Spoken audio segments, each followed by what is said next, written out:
Thompson Productions.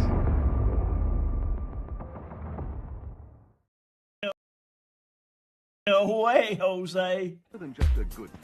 The following footage proves beyond any doubt that the tanks intentionally set the house on fire.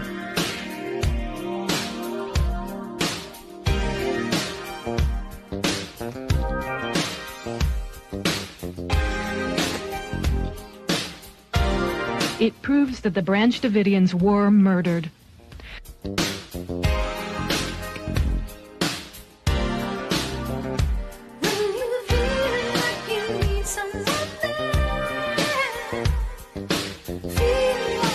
You can see that this tank has a gas jet on the front that shoots fire. You can also see the fire quite plainly.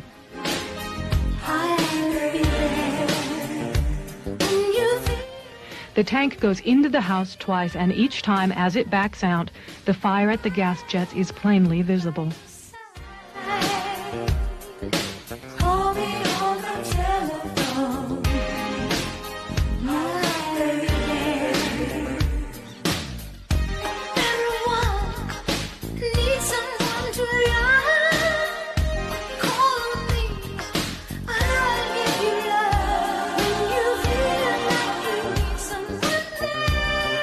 We must all do more to recognize and look for the early warning signals that deeply troubled young people send. Good morning. Welcome to the No Way Jose podcast. This is the Morning Dump. I am today's host, Jose Galison. No Austin today. I do want to remind you guys, I saw someone in our chat last night and already dead that was saying, oh, it's been a while since Jose's been in. No, I did the days that we sort of agreed to. So just a reminder, typically the way it works is Monday, Tuesday is Austin, Wednesday, Thursday, Friday is going to be me, give or take. And then in any weekend stuff is going to be like bonuses. So, because we were shooting for like a 7-day-a-week thing for a while there, but I think we got a little bit burnt out. So those are bonuses. But yeah, I'm good to be with you guys today. I see JMS in the chat, Melko, Bobo, King David, PJR. Good morning, everybody. Good morning. We'll have more people rolling in here shortly. What did you guys think about last night's episode? I see you guys, judging by the numbers, you guys seem to like it. I thought the episode I had with Dana Duda was fun last night. But real quick, before we get into any content for the day, I do want to take a moment. See, here we go. Scott is here. So then he says Dana was the prettiest I've ever seen Jules. Okay, I don't know. Are you saying that was just a cute Jules? Got it. Someone say the lady's base as fuck. She is. She has the Rotting Jules podcast too, or on YouTube. And I think she also has a RSS feed called like "What Is the Process." So just so you guys know, she's dope. Yeah, she's a shit. I've had her on the show forever ago. I had her and somebody named Jay Mortis, who's a pretty dope, a really knowledgeable guy.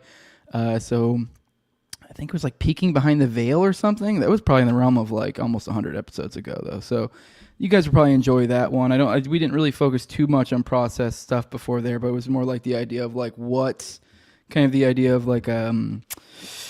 we always talk about these like Satanists and shit, and then like and the idea that that really they're kind of just all glowy up. So it's kind of like the peeking behind the veil was the concept. So that was like I think the concept of that episode from what I remember ago. So let me see. Somebody said she seemed to know her research, except I kept asking a question on the process, no answers. Huh. Well, then I don't know. Maybe I'm assuming we just didn't see it. I don't know if we brought it up. I don't know if you're saying that we brought it up and that like she didn't address it, or that we just didn't address your question. If we didn't address your question, I'm sorry. Obviously, there's the call-in way you can do. Obviously, last night didn't work because you couldn't do the normal call-in. But if you're a patron, you can. But you also could leave a super chat. So I don't know. Otherwise, just spam the chat until I finally fucking notice it. It's kind of hard to squeeze in questions. So it's kind of you get it in when you can type deal. So good morning, AC in there. But all right, before we get into some, I see Shy in there too. Before we get into content, I do want to take a moment to remind you guys that today's episode is brought to you by our friends over at Nadeau Shave Co. If you're tired of that multi-blade razor bullshit, you're tired of scratching up your face, you're tired of spending way more than you need to, this is the way to go. This is going to give you a much smoother shave. This is a single blade safety razor. This is going to give you a much smoother shave than you'll get from those multi-blades. And it's also jacks up your face way less. So it's all really any way you cut it, this is the better way to go. It's cheaper as well. Even just initially off the first year, you're saving money. The first year is going to put you out about $75 for the entire year. That's going to give you about 100 razors plus the cool little handle that you see here, little blade handle or whatever. That's $75. I mean, compare that to the multi-blades. You're saving that even within the first year. But if that's not enough, then you can get 10% additional off if you use Jose at checkout to let them know I sent you. And then if that wasn't enough on top of all of that, this company also supports the values of people that would probably tend to watch this show.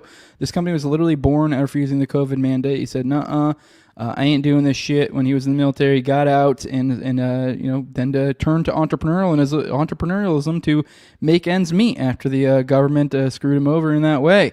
So he's one of us. So go support him. If you're a shaver out there, even if you're just edging up or if you're shaving your whole face, really, this is the way to go. I mean, you guys know you see me with a beard regularly, but I edge up with the Nadeau. It really is. It's great. I dig it. It's great for edging. It's good. I mean, I really can't recommend it more. But with that, let's pop in the chat. Hey, Eek, been a while since I've seen you in here. What's up? Tommy in here.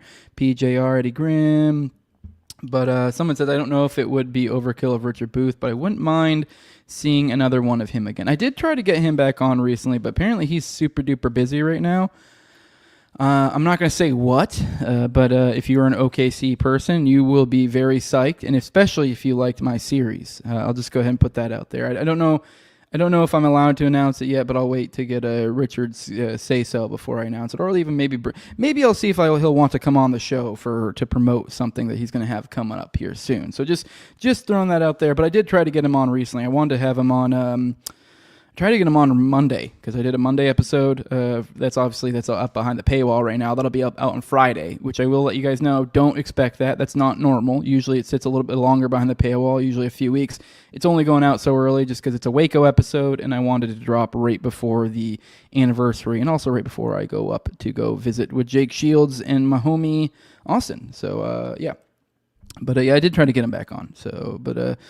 because I want to do like an OKC episode, and then I kind of thought about it. I was like, wait, we're already doing an OKC episode. It makes sense to do Waco, and it also works because it's like, if you cover OKC, it's kind of like, it's hard almost to cover OKC without covering Waco and without covering Ruby Ridge. So it'll kind of work out well for us. So we'll be like, oh, we can kind of somewhat hand wave around like, oh, we have an episode up on our channel right now. You can go check out if you want to learn more about like Waco and kind of how this led into that type deal. But yeah, I did try to get him on, and then I also tried getting Ken on because he had a piece that came out recently related to OKC stuff. So I figured in relation to trying to do stuff, so I figured that would be a good jumping off point for a conversation. But both of those guys are stupid fucking busy. I think both of them are trying to get out stuff for April 19th. It seems like everyone OKC related is like really pushing to get certain things done. Because, I mean, obviously, here in 3 days, it's going to be the 30th anniversary. So this is go time. Everyone's trying to have any sort of product out they can to kind of get attention. And with that, I do want to remind you guys that, as I said, I'm going Friday. I'm going up to go visit with my brother from another mother, Austin. And I'm going to go to L.A. I don't remember if I said it last night. I feel like I imagined we said it. I think... There's a strong chance that I might, and I can't remember if I said the name already, so but I don't want to say it because I just feel like it's uncouth to really be going around announcing, especially since it's not a done deal. But it looks like I might also be while I'm in LA, because on Friday I'm flying into LA to go, and then Austin's going to pick me up there. I'll stay the night at his house. But in LA there are that is one of the hubs, the podcasting hubs. LA, Austin, Florida a little bit too. But LA is one of those hubs, and so I'm just throwing it out there. There may or may not be a large show, a well-known show, especially with my audience, that I may be attending. So that's that. Me and Austin both, kind of an in-studio thing. It's still up in the air. We're still waiting for confirmation of time. So we have enough. We've already got the go-ahead of like, yeah, I think we'll do this if we can make it work. So it's just a matter of just waiting to hear back on time. So just throwing that out there. That is a thing.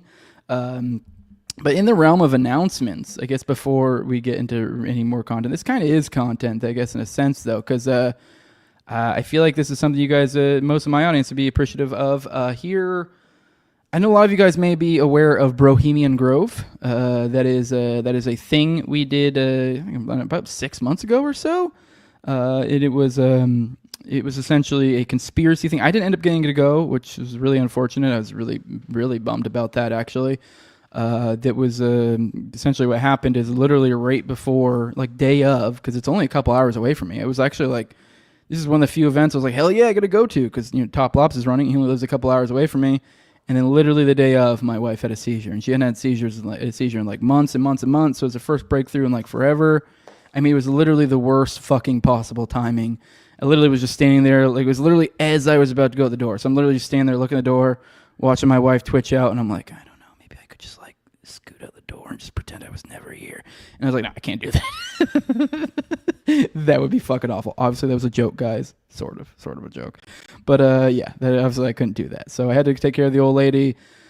So we actually had a really, really rough time. That was probably one of the worst, seizure go-arounds we've had with her before. That was weird. That was very weird. But luckily, she's, things have been, I think we went back to the doctor, kind of adjusted some seizure meds. So I don't know. She's been better since. So hopefully she doesn't fucking do this on the next one. But yeah, the next one is going to be June 21st. I'm not sure if that's been announced anywhere yet. June 20th, June 21st, whatever. I guess I'm a little bit ahead of that. I'm not sure about so far as guests if they've been announced, but considering as this one themselves announced that they are coming on, I figured I'd go ahead and announce it. Here you go. You see Raven. He quote tweeted Owen Benjamin, and Owen Benjamin said, "So Top Lobster just asked me to do a show he's putting on in Florida, and I said yes, as I was falling asleep, and I just woke up from a dream where I was working on a bit about alligators." So there you go. Owen Benjamin confirmed for Bohemian Grove. So we've got that. Now I will let you know this. It doesn't stop there. We already have another huge name, like literally I'd say on the level of Owen. So and then there's another person as well. So those are the two draws for sure. Now, so I'm just letting you guys know that as soon as these tickets go out, you're going to want to fucking get on these, because these are going to sell out, like for sure. I mean, when this was first getting formed together, it's always like really the question is like what kind of people you can get, what kind of draw you can get. We were a little bit concerned because obviously, like just having a podcast event without any sort of like big pop. I don't know, we probably would have put some butts in seats, but man, that concern is gone. I am not concerned about selling this place out. We will sell this place out given the people we have. I'm just warning you guys. Get ready for that. So June, that's happening in a couple months. So I mean, obviously we got that real ID shit going on, so sorry anyone who needs to fly. Don't know what to tell you. Hopefully that doesn't cause too many issues. But yes, it looks like it's almost certain we will be having Owen Benjamin at Bohemian Grove here soon. And just so you guys know how the concept is. Obviously it's a conspiracy get-together type thing. Now we're going to do a similar, I think we're doing the same thing as we did last time. The first day is conspiracy and the second day is comedy. Now this day, I think we're going a little bit harder. I think we're going to call, I don't know how, essentially I think we might be using this as like a jumping off for another event to where it'd be like more strictly comedy. So I think day 2 will be Rapapalooza, which is obviously for those in my audience who are Tower Gang fans, you get the reference. It's a joke. Obviously anyone who doesn't get the reference, you're like, oh my God, rape. Yeah, it's a joke. The joke is that it's kind of hilarious that you put this up on the banner and that now you're going to immediately get outraged and be like, oh my God, it's called Rapapalooza. You're like, and then you guys, just the marketing of that would be so much fun. You could be like, hey, Rapapalooza is an inclusive space. We welcome all people. We, you could do like all the woke like things, but then but the top of the banner says Rapapalooza, just making it so funny. The consent's super important to us. It's all that sort of stuff. It would just be a lot of fun. So I think we're doing that. I think day 2 is going to be a very strong comedy day, and I want to say, assuming this goes well, we might have a jumping off point to maybe we'll be seeing maybe 2 of these a year and be like alternating between conspiracy and comedy. So that would be fucking sick. So definitely show out for that, especially if you guys want to see this become like a regular thing. I mean, dude, fucking, we're making shit happen, dude. I mean, I say we, but this is all like Raven and Top Lobs is doing. I mean, I'm going to do my best here soon when I go up to hang out with Jake Shields in a few days and try to promote this stuff too. But I mean, this is all my boys. So, and they're reaping the rewards as the Nephilim Death Squad is killing it out there. Yeah, the whole crew coming up. So just want to let you guys know about that happening because that is fucking sick. All right, let's roll through the chat real quick. See what you guys say. Someone say, Let's go, Jose and Edgelord. I guess so, kinda. Funniest thing is my son's born on April 19th. LOL. Yeah, all right. Oh yeah, by the way, I didn't. Fun fact: the Bohemian Grove is going to be on my birthday, June 21st, the summer solstice. I am the star child, I guess, or something. I don't know. All right. Someone saying, Bobo saying, you wish you could make it out. I'm sorry. Where in Florida? Summerfield, I think. It's like Central Florida. So you'd probably fly into Orlando. Would be the move. I think it's like probably 30 minutes away from Orlando or something like that. So if you're looking into it, just kind of look into flying into Orlando type thing. So scrolling through Tower Gang. Yes. So yeah, we still got time left in this year. Let's do it. Yeah, well, I don't know. I think it's gonna have to have at least 6 months between events.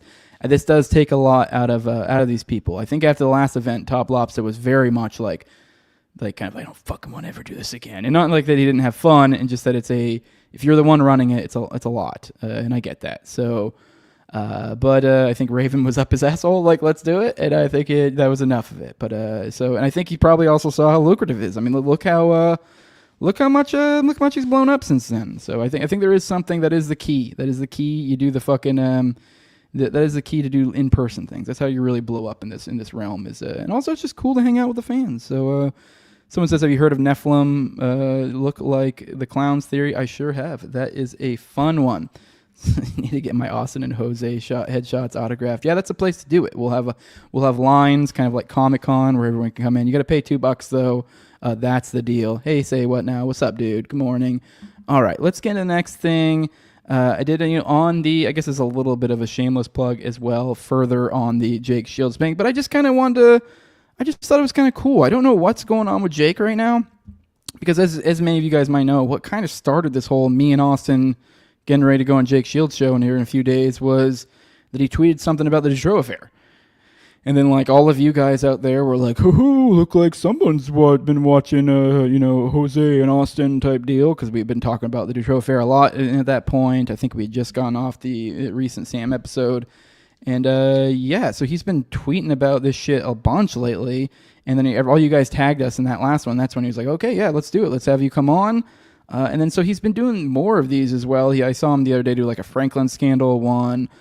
He's done Finders, he's done Dutro, and now he's on to McMartin. So I don't know what's going on with him. I know me and Austin theorized that when he first dropped that, because we knew that Sam had just recorded an episode with Jake at that time. We thought maybe, and it took like a month before they finally dropped it. So we figured maybe that they Sam name dropped us or something, because it was very specific that Jake was going on about these things. It's not something a ton of people talk about.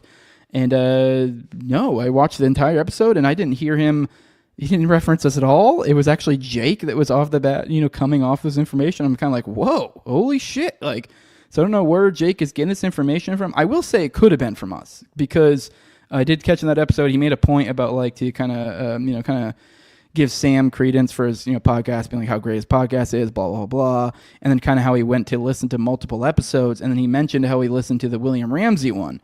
And then, and I think he mentioned episodes, so he's listened to more than William Ramsey, and that was right around the time our episode dropped. And he's been, dropping this sort of shit like crazy, which is stuff we talked about a bunch of that episode. So it was like, did he get all this? Did we fucking tip him off? He's like, oh shit, and now he's been going down this rabbit hole. I don't know. Either way, he is primed and he is ready for us. So here we go. He says, this is Jake saying, in 1983, the McMartin Preschool was accused of taking children in tunnels for satanic rituals. It seemed too ridiculous to be true and was mostly ignored. In 1990, the parents hired an archaeologist. He discovered tunnels full of satanic artifacts. In 2019, an FBI memo confirmed this. And then I responded to that with the memo itself because I had that saved in my gallery because that's the kind of guy I am. And so then I just let them know that, hey, this is found in the documents that dropped for the Finders cult for some inexplicable reason. So this document that does often get referred to for the McMartin tunnels, it did drop in 2019. Jake is correct. And it was, I don't remember if it was a batch of FOIAs. I think it might have been a FOIA request batch drop. I can't recall. Or it might have just been one they dropped on their own for some reason. But either way, it was in a batch of Finders cult documents for some fucking reason. Obviously, You can kind of make your own assumptions why. There's a few different reasons. You could make the assumption that perhaps they're connected. There's also the like improper filing, which is a very common thing with the feds. Well, they'll make it so it's harder for people to find desired information. So maybe this accidentally got hidden in this other place. That way, if someone did request files from the McMartin thing, that wouldn't drop. And then it's just kind of one of those things where like it's hard to keep track of the silly little games they played for hiding stuff. And then, oops, now you accidentally drop this in the docs. I don't fucking know. But either way, it is weird that this one did drop in, the one, document that had absolutely nothing to the Finders Cult, as far as we know. Obviously, actually, me and Austin could easily make some connections, but as far as we know, there was no connections, and for some reason, this drops into Finders Cult drop. Why? Who knows? But either way, I figured I'd show you guys a document just to, that way you guys are familiar with it. I did add a little funny photo of, was it Rusty Cole from True Detective, kind of smoking a cigarette, kind of type of vibe. But here we go. The tunnels at the McMartin Preschool, a preliminary report. Now, bear in mind, this was in some Fed files here. It says a formal report will be released when forensic tests are concluded. This says the tunnels found at the McMartin Preschool, a preliminary report. It says it's in kind of a bullet point format, so 45-foot tunnel. It says below that 9-foot wide subterranean entrance found under west wall of the dog room, in quote dogs, and it says classroom 4, redacted classroom, and then it says avocado tree roots cut on both sides of the entrance. And then it says Disney bag, copyright 1982, found 4.5 feet below the classroom 4 and 3 to 6 inches in from the entrance and under foundation, classroom 4. Tunnel proceeded south, then east 45 feet through classrooms 4 and 3, in north, then east 10 feet within classroom 4. So this is a 45-foot long tunnel that is 9 foot wide. Right now, tunnel proceeded south, then east 45 feet through classroom 4 and 3, and north, then east 10 feet within classroom 4. Tunnels were 30 inches wide, 44 to 46 inches deep. Okay, so now it looks like they're getting smaller. So I guess the other passageways. So it goes from the larger portions of the tunnel being 9 foot wide, 45 feet long, and then now there's portions that are 30 inches wide, which is like 2 feet and some change. So that's like enough for, what do you say? I mean, like I'd say my shoulder width is probably like 2 feet ish, give or take. I'd say so that would allow like a normal adult to be able to at least the from that perspective come in. Now the height is going to be the issue. Now it's 44 to 46 inches deep. So now that is going to be about 4 foot. So for a adult male to go through there, you would have to crawl or kind of kneel or something. So obviously that the implications of that are like that's probably for moving children or something. So it says the top of the tunnel 30 inches under the classroom floor. So it's about 30 feet or 3 feet under. But 2.5 feet under the classrooms themselves, which that does not sound very structurally sound to me, but what the fuck do I know? The footing between classrooms 3 and 4 was arched, where the tunnel passed underneath, and 12 inches shorter in depth at this location than same footing 12 feet into the north. Okay, so I guess that sounds like it's kind of getting at what I was saying with the structural issues, like it's already bowing a little bit. 4 large upright containers were found in the tunnel under the arch, obviously hand-placed. A 9-foot wide chamber was found along the tunnel under classroom 4. Top of chamber and top of sections of the tunnel had layers of plywood covered with something paper, which had apparently been supported by cinder blocks and 2x2 and 2x4 wooden posts found underneath. Tunnel features made it evident the tunnel was hand dug. 7-foot tunnel extending into the triplex next door. Tunnel extended from the bathrooms off the office and classroom 1 to the front yard to the triplex next door. Front yard concealed from street by a 3-car garage. Children described entrance and exiting tunnel in triplex yard exactly where tunnel and exit were found. One 39-inch by 41-inch area under a hole cut in his neighbor's bathroom floor had been excavated and subsequently filled. Other significant facts. A small white plastic plate with 3 pentagrams hand-drawn on top of light green paint was found by the archaeologists in the stratified dirt in the play yard. Per historical archaeologists, pentagrams were hand-drawn by an adult and not part of the manufacturer's design. Many other artifacts found whose analysis will be released upon completion of tests. No doorknobs were on classroom 3 door, only a deadbolt lock. Each classroom had on and off light switch labeled fire alarm. System did not connect to fire station but was used as an alert within the school. More than 2,000 artifacts were found under the school floor, including over 100 animal bones. So there's bones, there's containers. Now I could have swore this one was the one that said that the containers contained excrement or something. Maybe that was a different one because I believe there was another memo out there too. So I mean, I forget the specific. I swear there were like 2 memos from. I forget the specific. I want to say there was like an FBI memo, and then there's this memo, the archaeologist memo. I forget the sequence of events of how these dropped, but I believe the other one of these referenced something about like piss jars, essentially piss and shit jars. So unless I read over that, because they did mention I swear I mentioned the containers earlier, but whatever. Maybe it's not in that one. Either way, we got the pentagrams, we got the deadbolt, we got the light switches that are, they say fire alarm, which really they set off an alarm to the tunnels. It sounds like. So yeah, pretty wild stuff. No, there is one person here that gave a little, left some good comments that I thought were worthwhile looking into.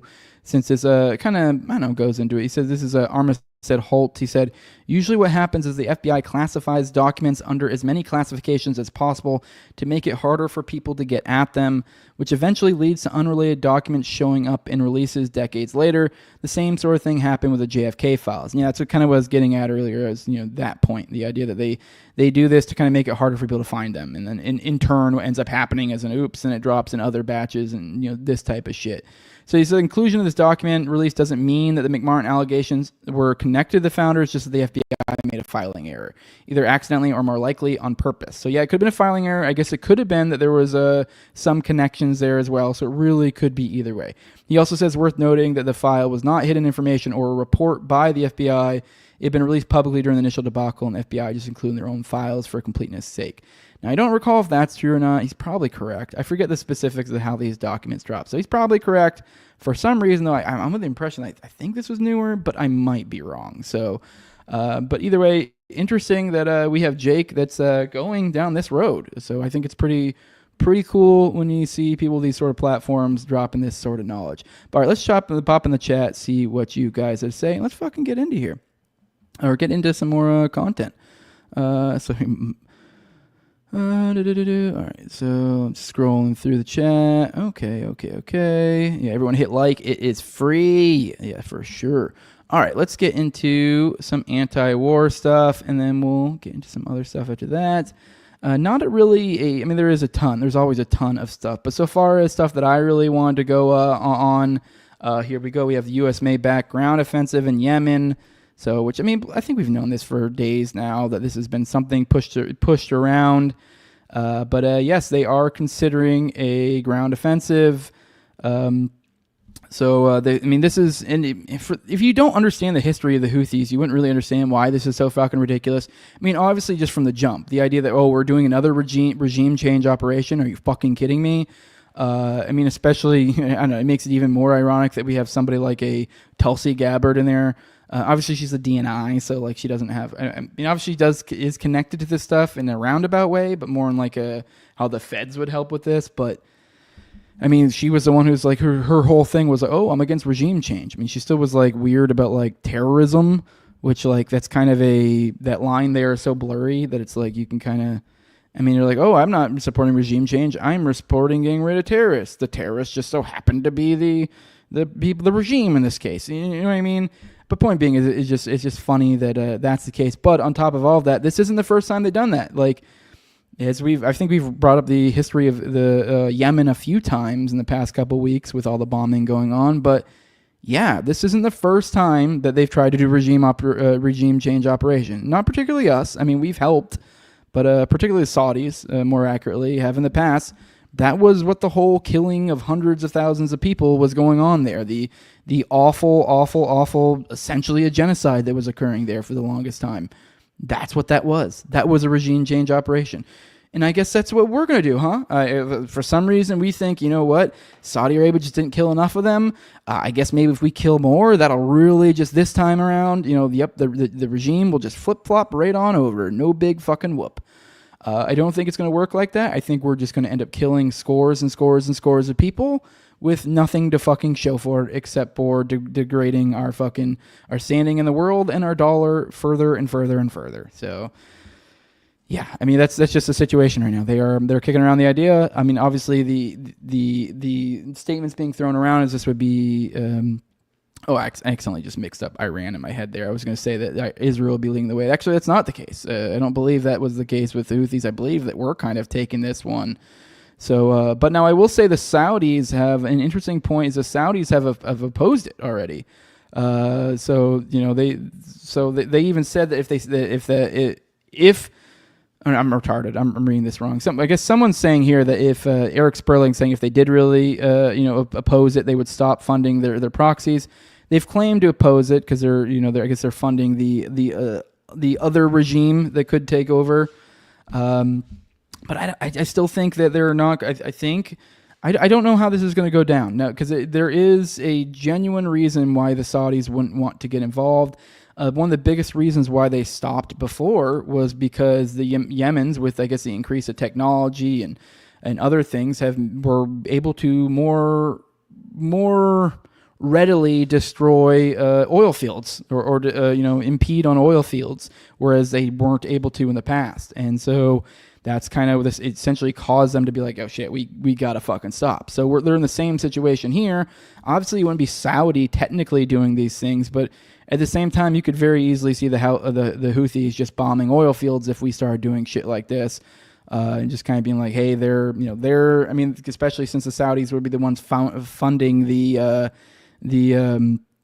prospective new regime, so they would be in a sense connected. I could totally see us, trying to do a ground offensive, resulting in their oil fields getting bombed. So I don't think Saudi's too happy about that. So hopefully we can just the facts on the ground can prevent any sort of thing like this from happening. But I don't know. We'll see. On the Iran side of things, we got a couple stories here. I'm not even going to bother bringing them up. We see Witkoff saying Iran must eliminate nuclear enrichment.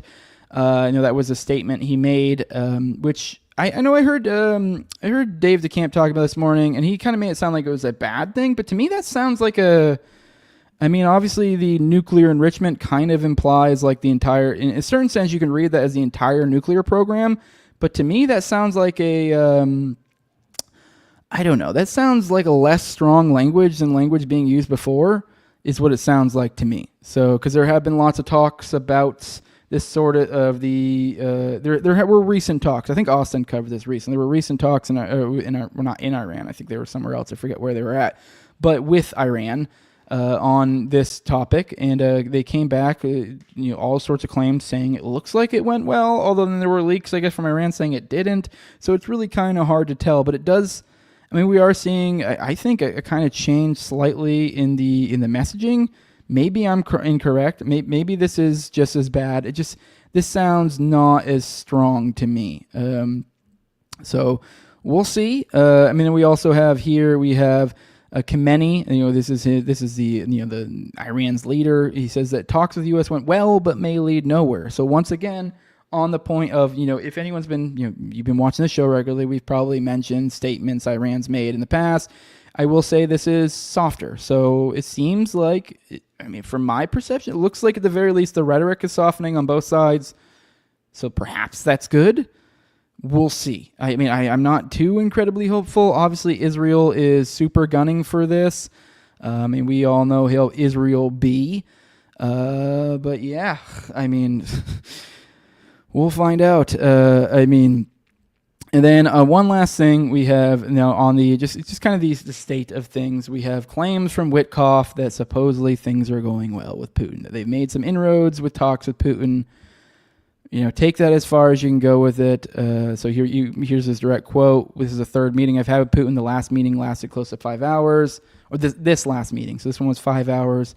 It was a compelling meeting, and toward the end, we actually came up with a path to a permanent peace. So somewhat promising. Now, I will say Steve Witkoff is someone that I didn't know much about when he first came on the scene, really anything about. And then I'll give it to him. He kind of got a little bit of goodwill from me because when he first came on the scene, he was the one heading up this whole ceasefire over in Gaza. So it was kind of like, all right, like, hey, even if you are a little bit of a Zionist, like, hey, maybe you're the right kind of Zionist here.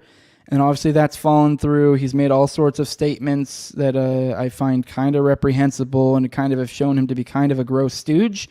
But at the same time, given his position as a negotiator, there are always so many, and he's kind of like the go-to negotiator here because he's I don't know how usual this is. It seems to be a distinct thing. I feel like usually you have ambassadors for every different area, but it seems like Witkoff is the fucking, the guy. He's the Putin guy, the Gaza guy, this guy is all over the place. But point being is like this guy, it's kind of hard to tell. When you're dealing with like deals is all, I say like, he's kind of gross in some of the statements he said about kind of like in regards to like who are the people for peace. But it is also like this guy is a political actor and everything he says, especially as a negotiator, there are people hanging on every word he says, judging this or that. Like, what does this mean? What does that mean? So I don't know. It's really hard to tell.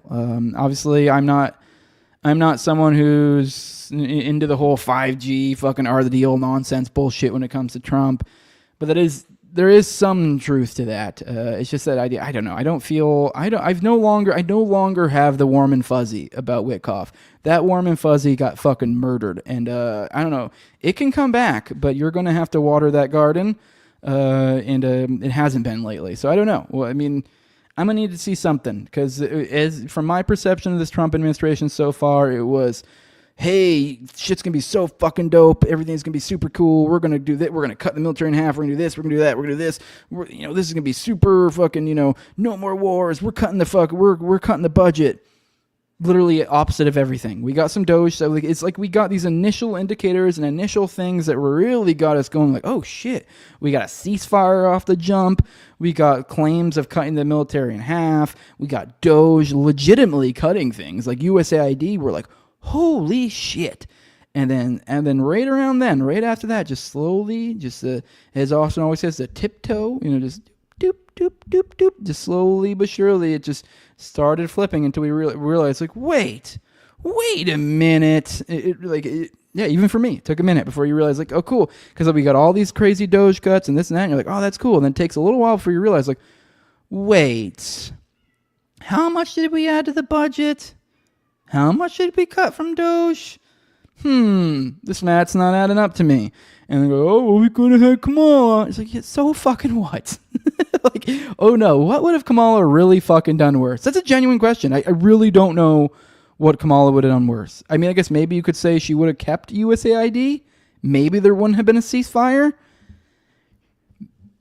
Perhaps.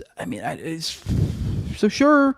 I'm just saying these are like negligible. And then I guess that's not to say the thousands of people who didn't die as a result during that period in Palestine, don't matter. But I'm just saying, like, compared to, we got all this other stuff. Now we've got this mandate. We're, how many more Palestinians are going to die as a result of of the Trump administration? I don't know. We seem to have a pretty strong relationship. Trump seems to have a strong relationship with them and far less of a countervailing force that would really prevent them from being that way. Like, I actually think it would almost be preferable. Now that I'm thinking about it, thinking from that way, can you imagine if Kamala was in and we had a strong contingent of conservatives? And so now you have the left that's strongly pushing against, war. Okay, I say the left. Like, obviously, like the dissident left, if there is such a thing.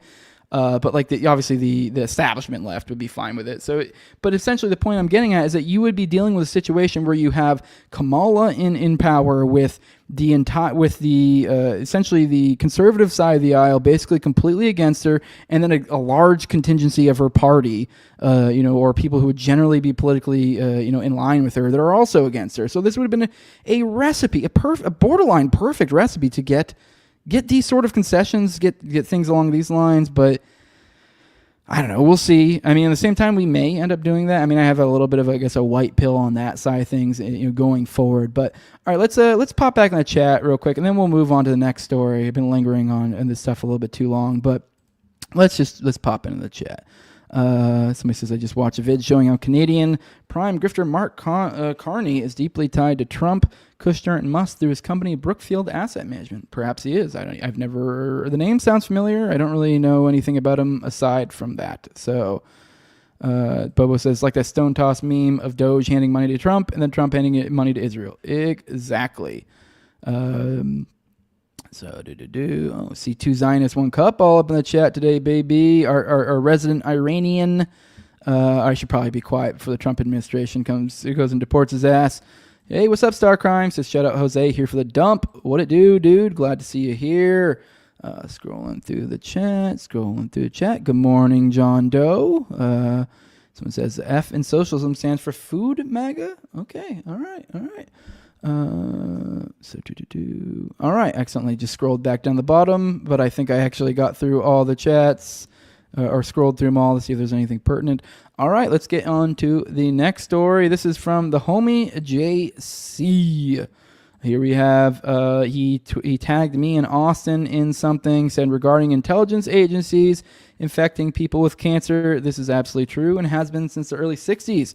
Two great books on the subject, Me and Lee by Judith Very Baker and Dr. Mary's Monkey.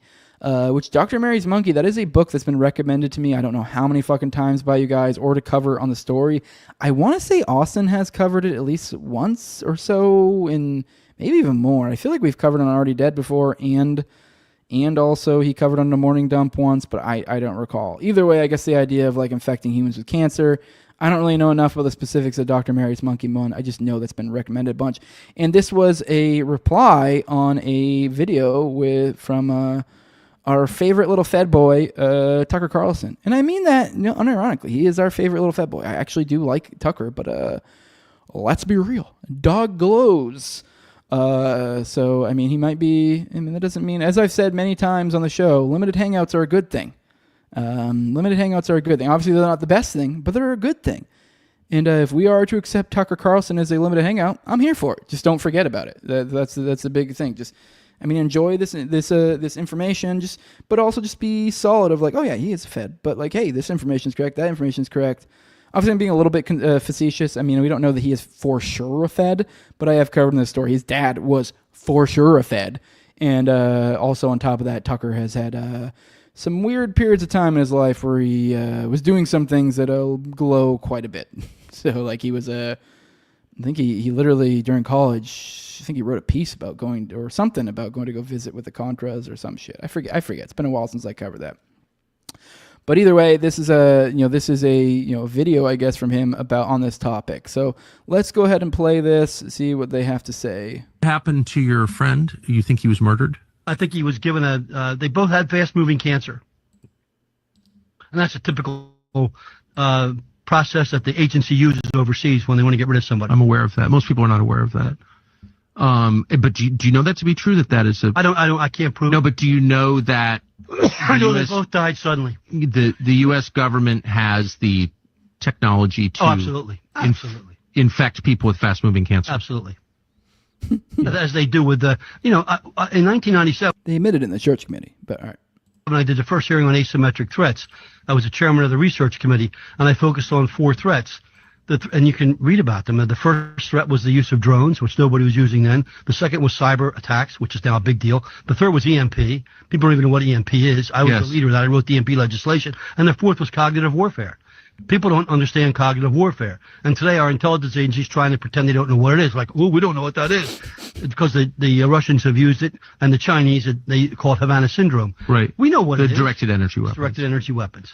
But you believe that, and the only reason I'm pushing on this is because I know for a fact that highly informed people in other countries with, real intel services who are not crazy or sophisticated, take it as a matter of fact that it is possible to transmit fatal cancer from one person to another, or from a machine to a person. And you know that that's true?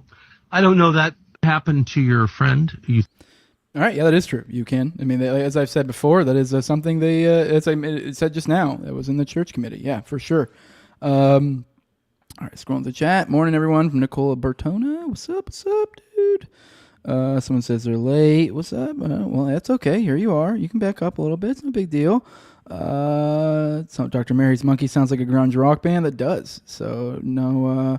See, then Designus One Cup says better than no hangout. 100%. Yeah, I mean, if you're gonna, we want to hang out. I mean, if the only option is limited, hey, I'll take it. I mean, I'd rather have unlimited. Do whatever the fuck I want. Be like, yo, this is oh shit. This guy's a pedophile. That guy's a pedophile. Oh, unlimited hangout. Fucking dope.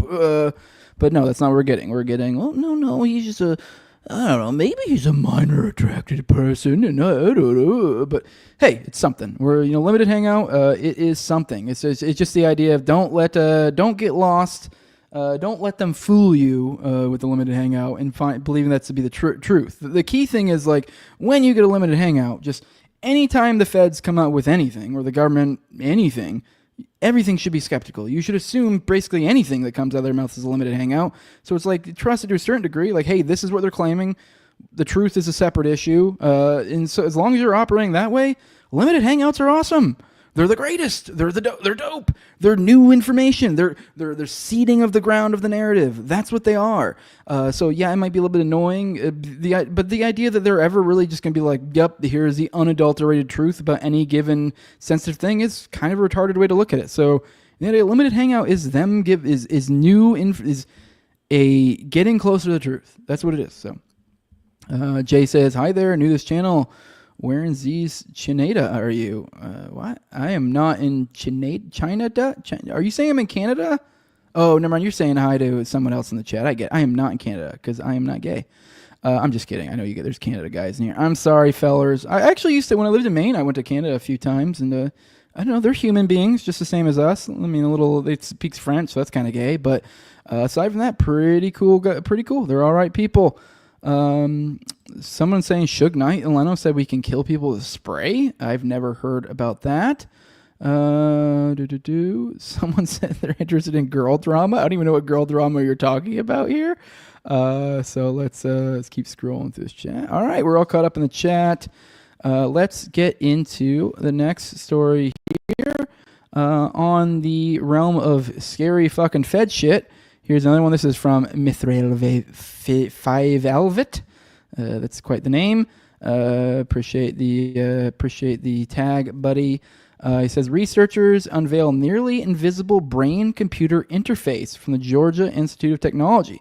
Georgia Tech researchers have developed an almost imperceptible microstructure brain sensor to be inserted into the minuscule spaces between hair follicles and slightly under the skin. The sensor offers high-fidelity signals and makes the continuous use of brain-computer interfaces in everyday life possible. BCIs create a direct communication pathway between the brain's electrical activity and external devices such as electroencephalography devices, computers, robotic limbs, and other brain monitoring devices. Brain signals are commonly captured non-invasively with electrodes mounted on the surface of the human scalp using conductive electrode gel for optimum impedance and data quality. More invasive signal capture methods such as brain implants are possible, but this research seeks to create sensors that are both easily placed and reliably manufactured.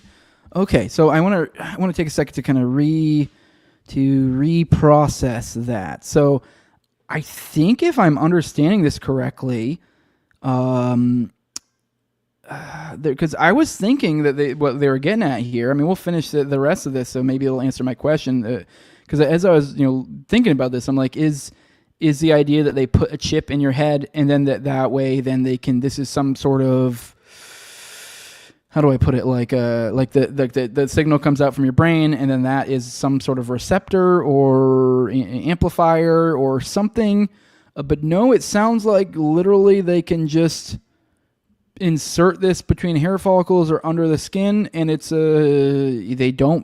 sounds like they're saying they don't need any sort of surgical implementation, anything. I mean, I don't know what, obviously maybe we'll get into this to what the degree of capability something like this would have, but I mean, the possibilities are kind of already a little bit freaky. Although on the flip side, also the possibilities are pretty, on like as I mentioned with like robotic limbs and stuff like that, it would actually be pretty revolutionary. This would be like huge. This would be amazing for humanity. But also on the flip side, I mean, the feds, as they, adulterate everything they touch, is, that's good. That's a little scary. But let's keep going. Hong Yao, the Harris Saunders Jr. Professor in the George W. Woodruff School of Medical Engineering, combined the latest microneedle technology with his deep expertise in wearable sensor technology that may allow stable brain signal detection over long periods and easy insertion of a new painless wearable microneedle BCI wireless sensor that fits between hair follicles. The skin placement and extremely small size of this new wireless brain interface may offer a variety of benefits over traditional gel or dry electrodes.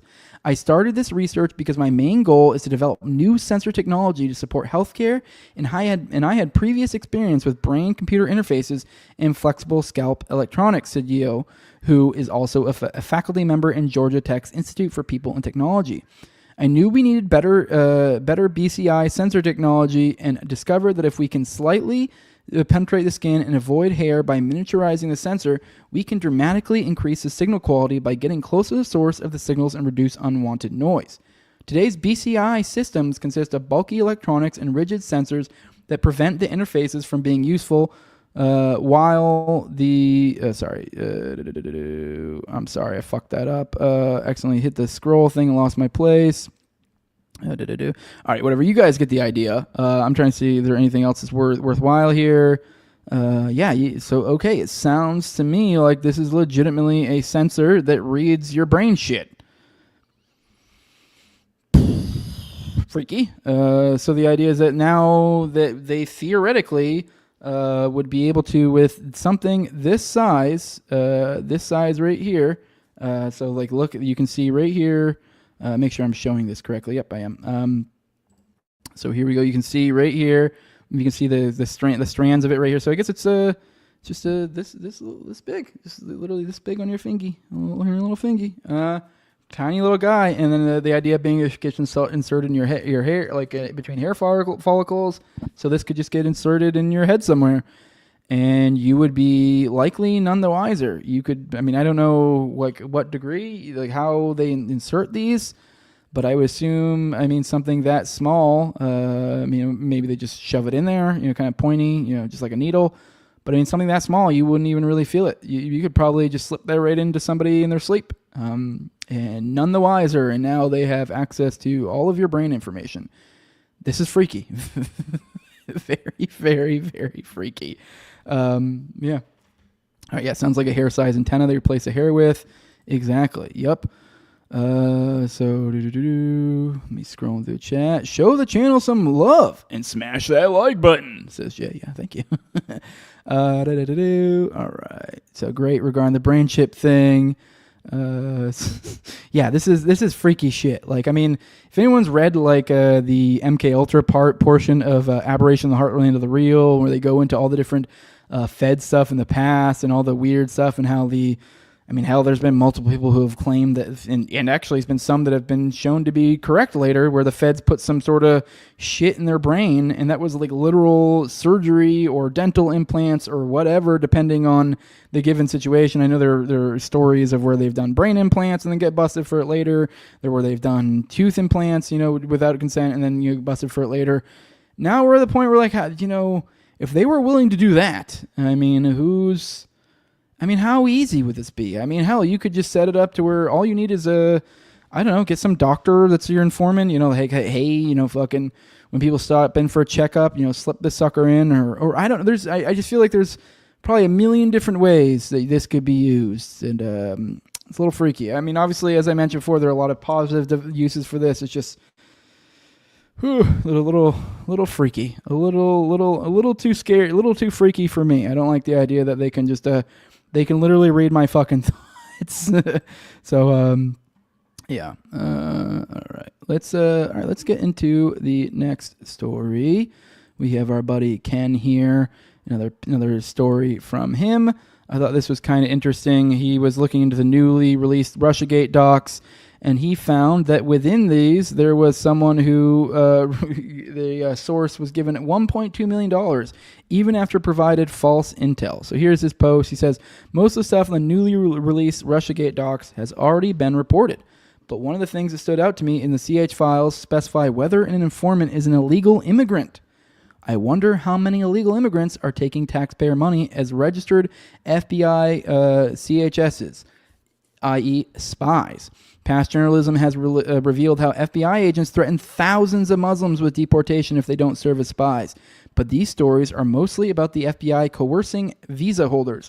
The form below suggests that the FBI has a CHS program explicitly for undocumented immigrants. So let's look at this one, and obviously this is from a larger story that he had where speaks to about how there was one source in here that was given, even though they've been reported to have given false info before, they still paid them over $1 million for intel. But not only that, but it looks like there is a literal program from the feds for illegal immigrants, which is not that surprising. By the way, the specifically, well, not even specifically, he's the journalism that Ken's sort of referring to. Obviously, many have covered it, but the Terror Factory by Trevor Aronson, in that book, that covers that a lot. Because that book that was before a lot of the the push for the white supremacist, white in the Patriot Fronts and this sort of movement. This was back in Obama years, back when the push was very much immigrants and such. Like the Muslims. Like this is this was back when we were still. I mean, don't get me wrong, we're still doing terror war shit, but where we were like I don't know, when it was actually terror war stuff and not this just like weird, afterthought now where we're sort of doing terror war stuff, but like no one's really into it. You know what I mean?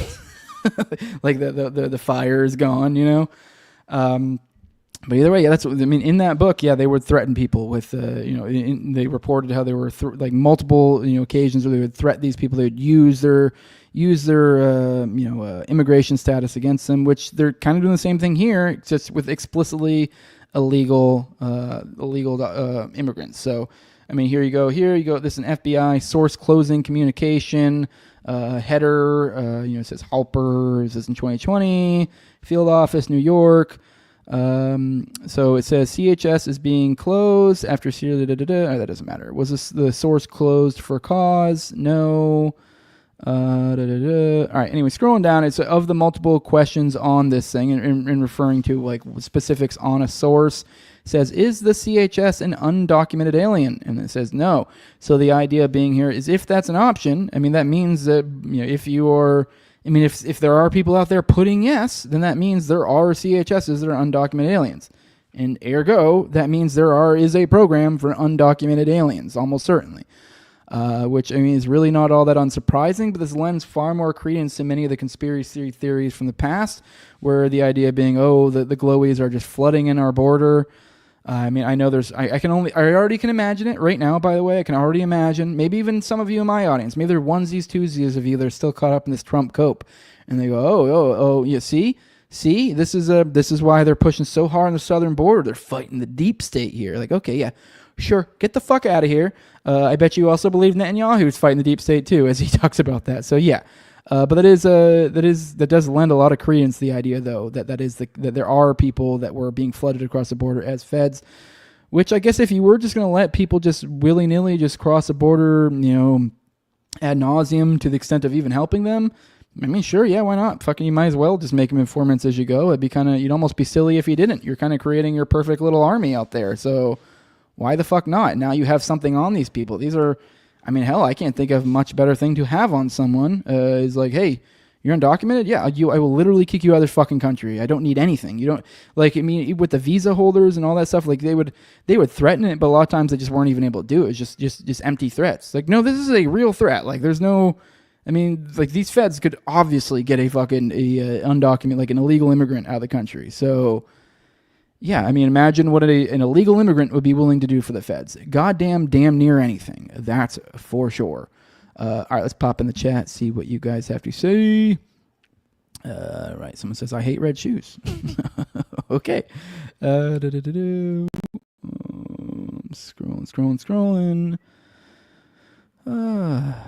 Says Jack Burns said, right. But, Jose, Trump is giving it to the liberators. Liberators? what is liberals? I think you might have had a typo. That I'm retarded and don't understand the shorthand you're using there. All right, let's move on to the next story. All right, this is now we're finally getting into the titled type things. This is from my buddy Matthew Rife. He says, that really handsome comedian. Yeah, he's one of my buddies. This is him right here. Obviously, that's a stupid fucking corny joke. No, this is Rife of Rife Technology. Had him on the show a long time ago. Rife Machine dude, so he says, this is why I don't vote. A lot of y'all got had. Here's another subject for you, Jose. And then in this, he shows the tweet, which I don't know if Austin covered this. I wouldn't be surprised if he did. But I feel like, we're a little bit late on this, but, hey, this is my first one in here in a handful of days. So this is one I want to cover. So we're going to cover it. But he shared this tweet from Trump. I guess a Truth Social thing. It's not a tweet technically. Although I guess he then did screenshot it and put it on his Twitter probably. So either I guess a tweet by extension. But either way, he puts here, my friend Douglas Murray. No, actually, I digress. I do want to let you guys know this happened in the aftermath of the Dave Smith, Douglas Murray showdown, if you want to call it that. So despite all of that, this followed. And, I've seen people out there, we'll get into this more. Let's read this. And then you see Trump says, my friend Douglas Murray just released a new book on democracy and death cults. It is quickly becoming a seller. Based on his first-hand reporting, Douglas documents the barbarity of Israel's brutal attack on Israel on October 7th and Israel's death response. The book serves as a strong reminder of why we must always stand up for America and not the cult barbarity of Israel. A powerful read from a highly respected author. Get your copy today. Obviously, that's a joke. Obviously the first fucking idiot says that's not the real post. And I said, thanks for clearing that up. As if we didn't know that's a post. Obviously, he swapped out the words to be silly. But either way, I thought this was interesting coming off the heels of the debate. And there was someone, I think that I had this share. I probably should have brought this tab up. I think I had it in my bookmarks. But either way, they made the claim that it looks like that this was almost all planned, like even up into the narrative stuff, because we have, almost, I swear, within 24 hours, Trump drops this. Then on top of that, the media response, which that's partially why I wanted to respond to this, because I know me and last this got brought up, me and Austin talked about this, and we kind of had a little bit of a disagreement. Austin was more like, oh my God, look at he was kind of how do I put this? He was disheartened by the response from the people, and he kind of had this the people are stupid type thing, I can't believe they're falling for it. Whereas my take was like, sure, yeah, there are genuinely people out there that are like, fucking, Douglas Murray won that, obviously.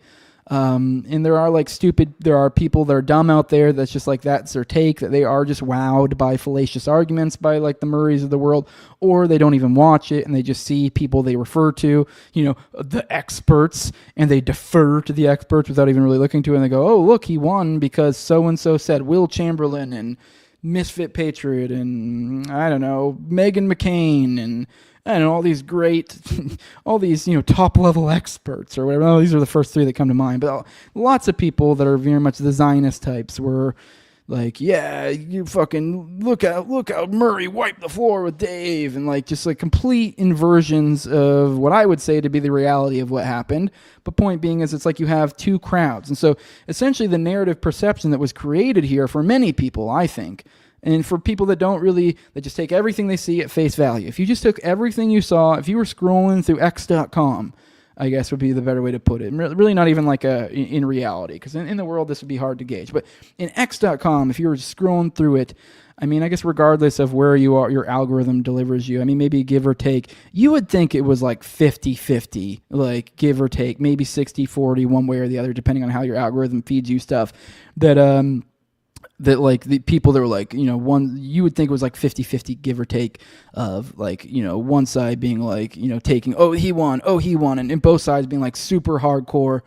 But I really think once you get a little bit hip to kind of being hip to artificiality, I guess, and I don't really know how to, I could probably do an episode where I, go through and I look at posts and I go, look, you can see this like, this retweet, these comments, that, and you can just tell this is art, but it's like, for one, that'd be really gay, for one. This is just kind of something I think you normally kind of pick up. It's almost like a, I don't know, just a pattern nosing thing. You know, it's like, oh, that's weird. How that one has that many likes. This is that many. So you just kind of knows it. It feels gay for one to like bring it up, but it is something you just kind of notice. And so like, that is something I noticed. I noticed when this stuff first dropped that this feels artificial because, for one, the people dropping it, let's be real.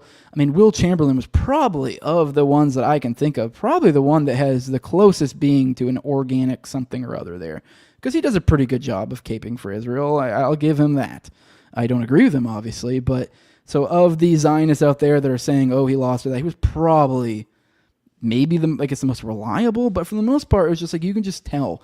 You can just see, like, this feels artificial, and it's also specific certain people that were going to say that to begin with. Whereas I noticed far more what seemed to be real people were commenting on as if Dave won. And also on top of that, if you go into the comments on YouTube and Spotify, it's just an absolute fucking bloodbath. So my point being is obviously there's a level of artificiality going on here to make us think something else is happening. And I think this is a further extension of that, and I think it goes even farther. I know I'm kind of schizoing out a little bit. My buddy Clint actually did a pretty good episode on this recently, so you can go check out his. It's like he's completely on this topic. But basically, yeah, we were kind of thinking the same thing there. Really, there was little things that kind of was like, but really as weird as it is, I guess the straw that kind of, I guess you could say, broke the camel's back for this thought process for me was I saw Dave went on Piers Morgan again the other day, and he argued against some fucking military dork. I don't even know his name. One of these guys that's part of some sort of think tank or some sort of we must kill people fucking whatever the fuck entity. And he's came at him with really, really, really, really shitty arguments. And then the second half of it, it became, so there was that contentious debate. In the second half, Eric Weinstein came on to have like a friendly conversation with Dave.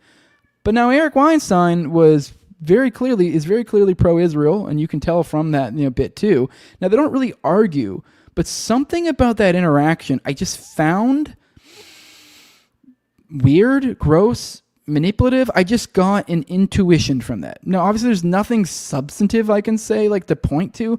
I'm just saying and I don't follow all of Eric Weinstein's work, but it just feels weird. And now this comes to the larger point of the intellectual dork web out here, as is titled, and the idea that the intellectual dork web out there is it might be gunning after Rogan. And now, and I think maybe I'm a little bit off base here. I think I'd say it's a straw that broke the camel's back. Although I would say it's also at the same time probably the weakest point I have to point to, really. I would say that Eric Weinstein, it was just the last one that's like, something's weird about this. But like you have the intellectual dork web guys. I don't know what the official, I keep saying dork web unintentionally actually now at this point, but it's dark web. But I'll probably keep saying dork web on accident.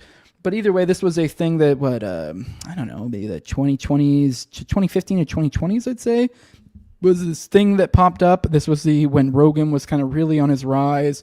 And there were lots of friendly conversations that were occurring between Ben Shapiro, Sam Harris, James Lindsay, the Weinstein brothers. I'm trying to think of who else. I mean, I don't know if you could include Konstantin Kisin in this group, although he's kind of definitely fits into that mold. I mean, there were others as well that I'm not thinking of right now, but these became this unofficial group and they called themselves the intellectual dark web.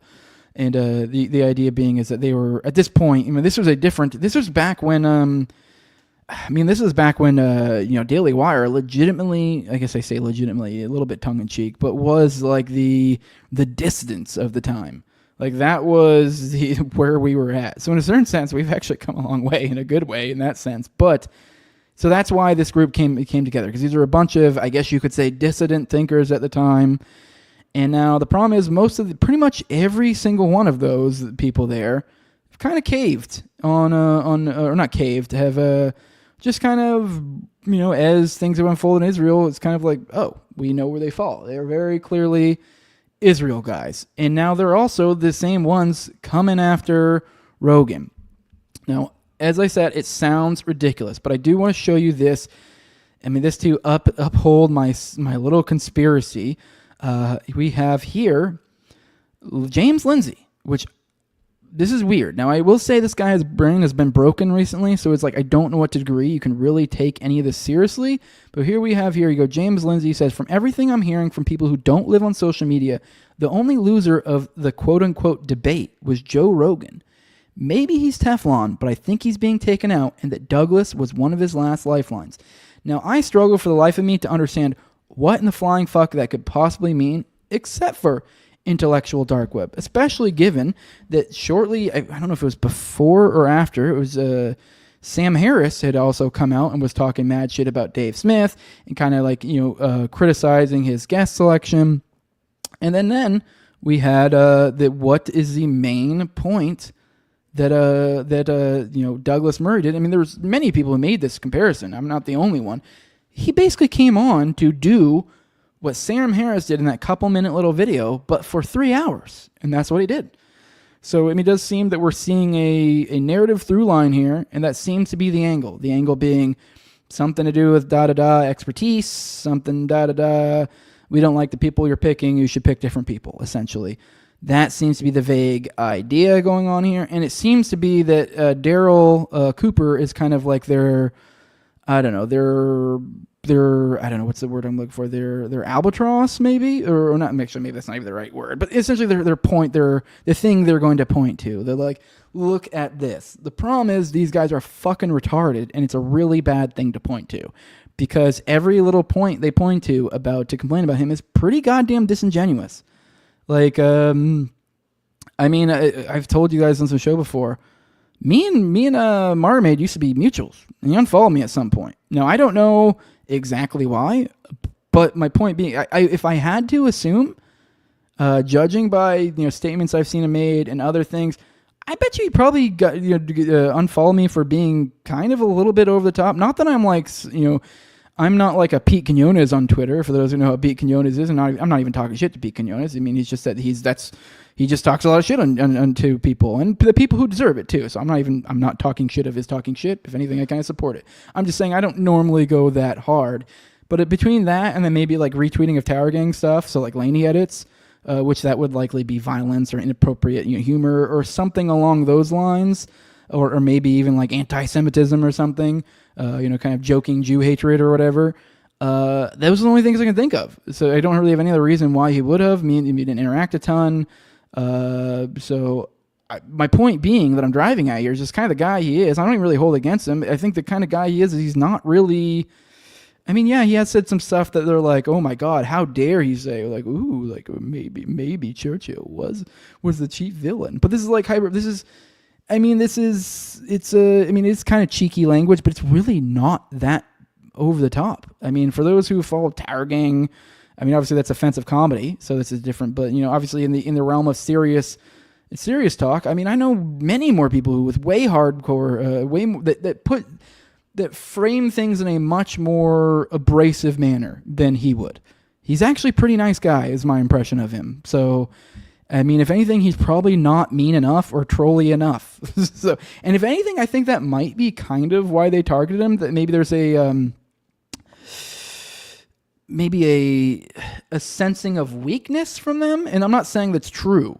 I'm just saying they could almost feel that in the way that it's kind of, when he makes these kind of somewhat controversial statements, they're usually said in like a kind of, I'm not saying he's saying in a weak way, but in a way that usually with some caveats and being overly careful in the way he says it.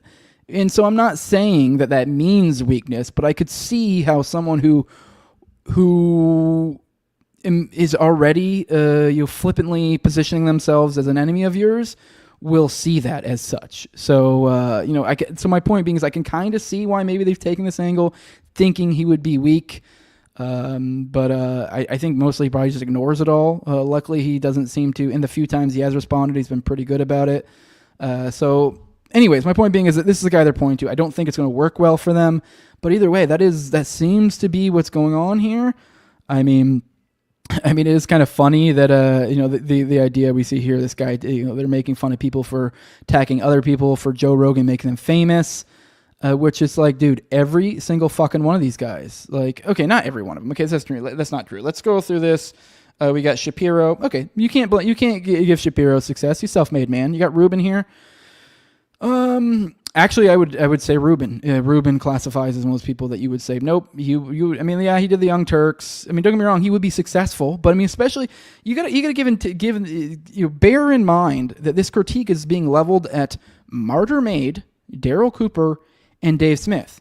Now, I think it's been very clearly displayed that these people don't seem to have a good actually understanding of him by Douglas Murray of his beliefs. But both of these people are guys that had they never ever gone on Joe Rogan, they'd be doing okay. They'd be making they'd be making a living off of podcasting probably just fine. They'd probably they'd probably be in the realm of making around 6 figures, give or take, off of podcasting, if I guess.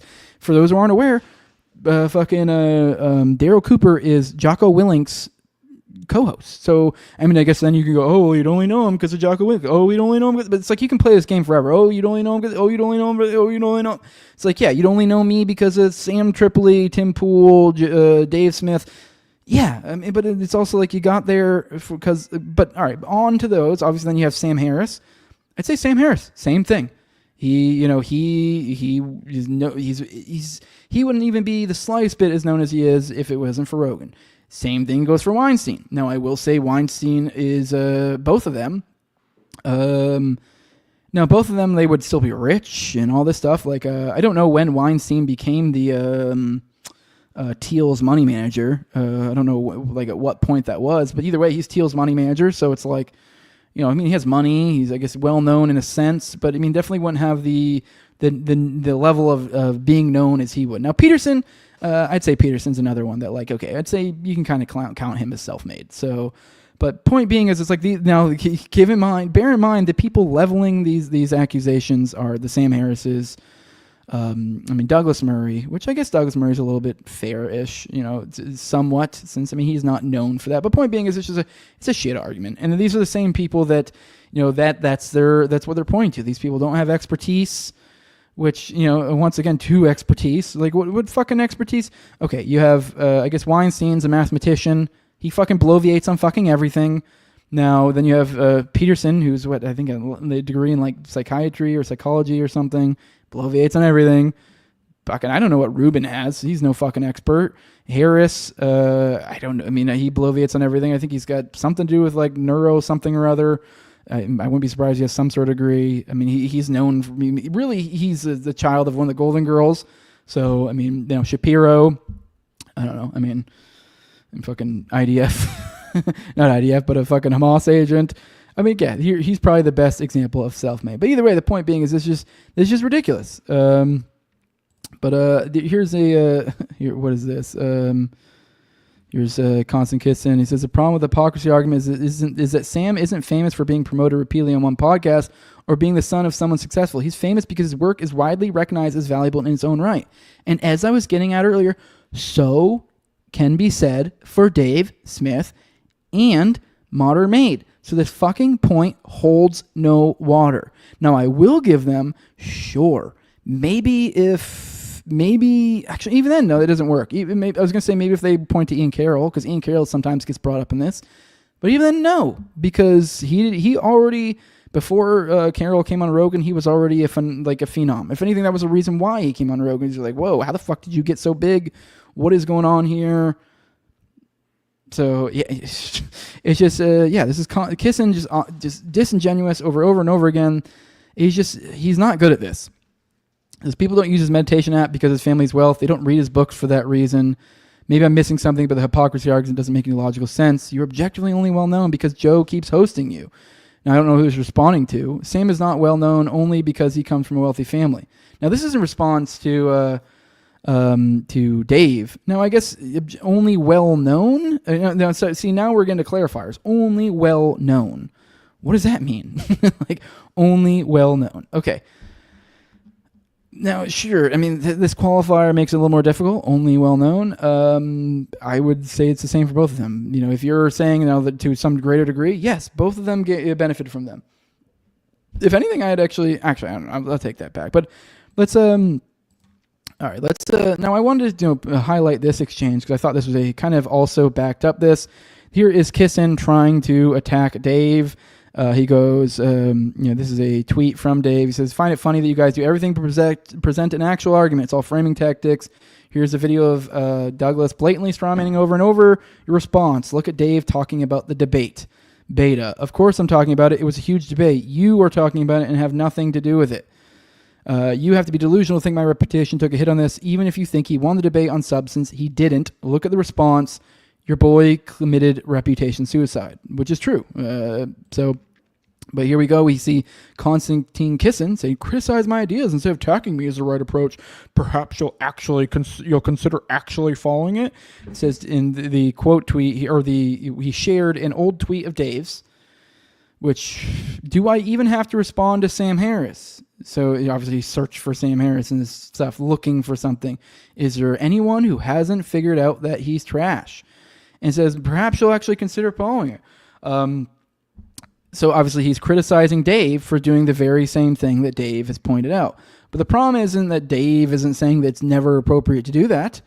It's just saying that maybe in this case, he's saying, "I find it funny you guys will do everything but present an actual argument." Bear in mind, like, Dave isn't at a formal debate with this guy, and then this tweet isn't a formal debate. So there's a back and forth on Twitter between Sam and Harris. I mean, I vaguely recall this thing too. I think Harris had made. I think there's a video I referred to earlier. Harris made a video. Dave responded, and right before that, this was what he had put out. So he, funny enough, he actually ended up responding. And honestly, even if he had left it just at that, it would be perfectly fine. You don't have to respond to everybody, especially if you just are like, this isn't worth my time. Ridicule sometimes is the proper answer. And then he goes, that day I recorded an hour show solely on Sam Harrison's criticism of me. I directly took in his ideas and tore them to shreds one by one. Nice try, though. And then, as if that wasn't enough, he goes, "Oh, cool, this one too. Did you specifically challenge his claim that you're only well-known because of Joe? Because I can't imagine what your counter-argument would be." And then here's another one. He goes, "Sam's correct. The only reason anybody even knows who I am is because of Joe Rogan. I should have earned it the old-fashioned way by having my mother create the Golden Girls. Fucking clown." So he said, "Did you specifically challenge his claim?" And then obviously he did. So, and then you go, yes, I did full response to this, 02 Constantine. And then he goes, "It was a genuine question. I don't follow your work closely," which it wasn't a genuine question. Anyone following this, which I almost responded, irritated, which I didn't, I almost call him a faggot. Because it's like, this is obviously disingenuous. Like really, you can't consider a even assuming, as I said before, that he didn't actually cover this. It's like, I mean, for one, I believe Sam's actually called out Dave multiple times before, so he's done multiple responses. So that was actually the context here. But even if that was the case, it's kind of like, the point being is like, look at Sam Harris. He's kind of a joke. Why am I even responding to this? And I think he would have been perfectly appropriate not to respond to it. Now, had Dave accepted a debate with Sam Harris and then didn't debate him and just argued with Joe Rogan the entire time, or said Sam wasn't smart enough to debate him, then yeah, I would be like, this is ridiculous. if all Dave was doing was criticizing, it was attacking him instead of criticizing his ideas, which is not what, which wasn't the context. So. And then,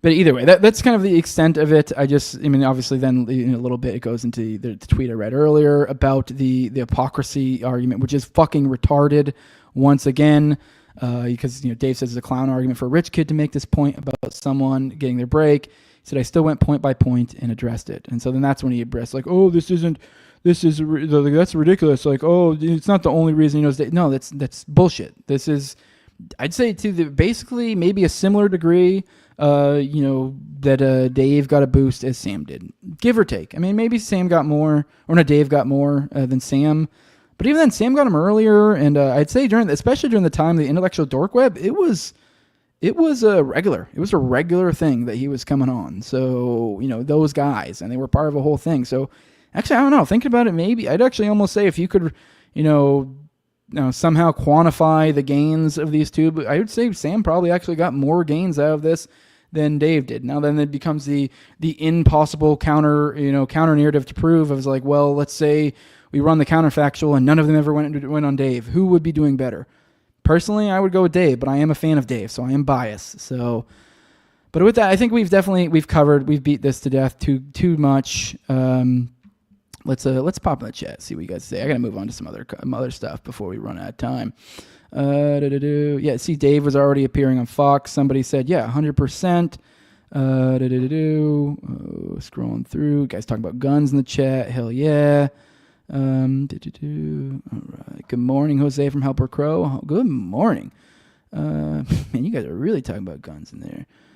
Yes, they're just being tribally defensive, says Two Zionist One Cup. I think it's far more than that. I mean, this group, they're all strong Israel supporters. They're all kind of clicked in together. I mean, Shapiro being part of them, they were, I don't know. I mean, maybe they're being tribally defensive, but I think there's more to it than that. I think there's far more to it than that. I don't think, actually, I said we were going to end on this. Actually, there's more that I have to. Although it's kind of getting more away from the point, but there was something, this kind of connects to the larger point. This is I think, Clint kind of made this point. I think that it really, brought it home for me that I think this probably matters a lot more than people are giving it credit for. And I think Dave's appearance on how do I put this, on Dave's appearance on Piers Morgan the other day, I think really highlighted that concept, that idea that it really is a lot bigger deal than people think. And to kind of get at it, the points, this is one of the many points brought up in the debate with Murray and Murray and Dave. Now, I don't really recall this really getting honed in on too much. I don't really even remember what Murray's counter to this, or if he even countered it, if he just ignored it and moved on to another point, which he was, apt to do over and over again. But the other day when he had this, where he was talking to some military guy, I guess he was former military or something. He was still stuck on the expertise thing. The argument, they got really honed in on the argument of intentional murder, because Dave always brings up the example of like if someone came to my house and murdered my wife or something, and then I decide I want retribution, and then I decide to bomb that person's house. And now here's the catch. He has a wife and kids in there as well, and I knew full well that there were a wife and kids in there. Now, what if I bomb that house and kill everyone in it? That's first degree murder. Obviously, I guess it kind of muddies the water here, because technically it would still be first degree murder even for the guy, because I don't think you can claim the self-defense when it's after the fact. But either way, let's say we can claim self-defense. That guy is a legit target here. The other ones are not. You don't get to, just because someone fucking does wrong to you does not mean you get to hurt innocent people. Like it's a very simple concept to understand. And the problem is that we get into these arguments, and that we get into people bring up law of war and this or that, or proportionality, or acceptable losses, or and there's all these different terms and this and that, or they throw out, oh well, here's this thing, that thing. And man, Dave made a really good point during this, where at one point he pointed like, hey, it's awfully funny how you guys, we're talking about this, and you failed to bring up that, that Netanyahu is currently has a warrant out for his arrest from the ICC. So it's like you guys can point to these as standards, but yet you don't ever have to live up to them. So, this is how the game is played. Like, it's like they don't have to ever live up to these narratives. They get to hide the reality of war and all these terms, create these illogical cutouts for these things, to where we no longer look at it in this way. We look at it in a different way that's completely illogical, because we go, dirt government, and somehow that makes it all okay. And that's kind of the point he's getting at, because when Dave brings up this point, he goes, this is first degree murder. Then the guy's like, kind of like, well, no, it's not. It's not first degree murder. This is allowable in the law of war and blah, blah, blah. And you're like, you're missing my point. If you take out the government out of this situation, like there's actually a logical term for it. I can't remember. It's the idea that like if you have a concept that only works if you essentially carve out exception for it. Hey, everything else operates under these logical ideas, but this is the one thing. Then this scenario, it's different. So like intentionality here. The example would be intentionality. So given in the idea being is if you blow up a house with a family in there, and the only person you technically really, really, really want to kill is the dude, but everyone else is in there, you intentionally killed them. Now, let's take this situation and make it war. all right, intentionality is a concept that doesn't change regardless, like that doesn't change. Like the idea that it's going to change because of government or whatever is kind of ridiculous. So now we have this concept of intentionality, and in a private, in a situation with no government, we're go, yeah, this is intentional.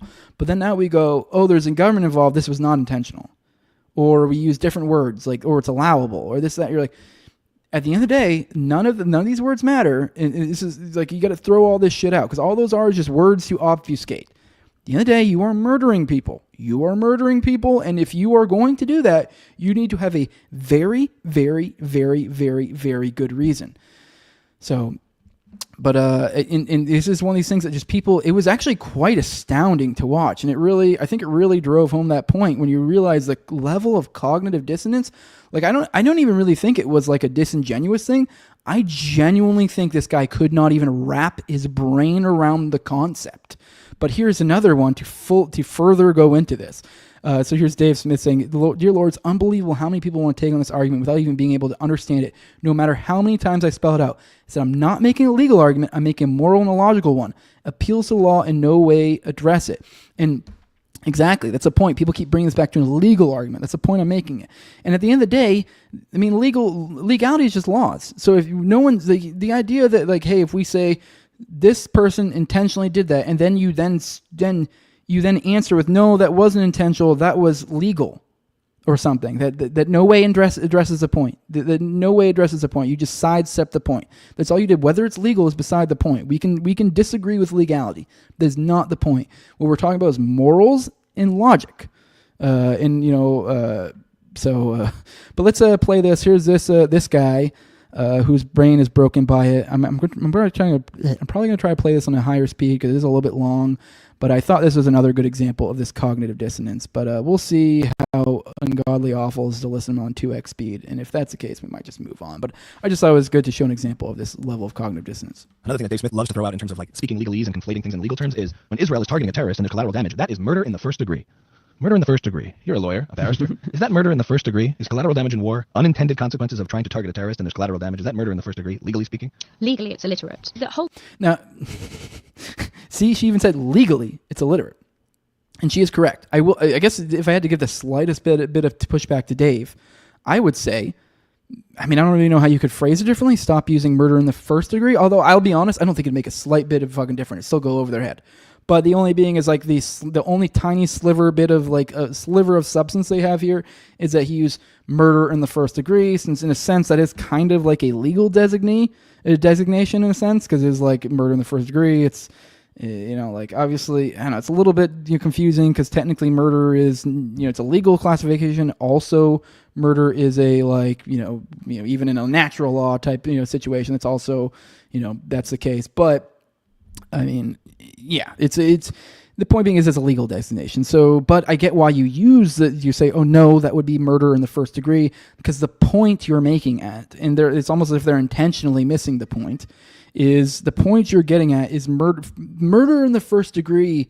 Like the concept of first degree is usually generally accepted by people as meaning someone murdered someone and they planned it out. There was forethought and they knew it. That's all that, I mean, that's the point he's driving at. He's driving at that there was intentionality.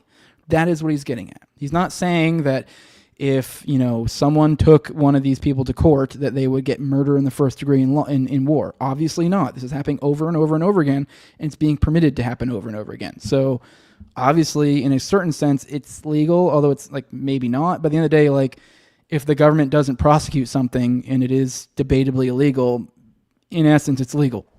So, but let's go on. Smith loves to throw out in terms of like when Israel murder in the first intended consequences of trying to target a terrorist and is that murder in the first degree? Is collateral damage in war unintended consequences of trying to target a terrorist and there's collateral damage? Is that murder in the first degree, legally speaking? Legally, it's illiterate. The whole concept, though, of the laws of armed conflict, and this is quite difficult for non-military individuals or non-military lawyers to internalize, is that it is proceeding on the basis that innocents will die.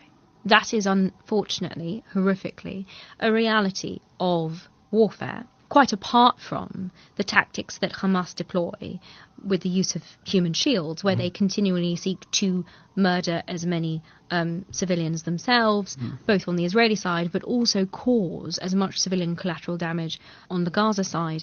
And one of the things I would say, I don't know how real these images of children being taken out of the rubble are. And we have to take everything coming out of Gaza with a pinch of salt. As I mentioned, this is Hamas property.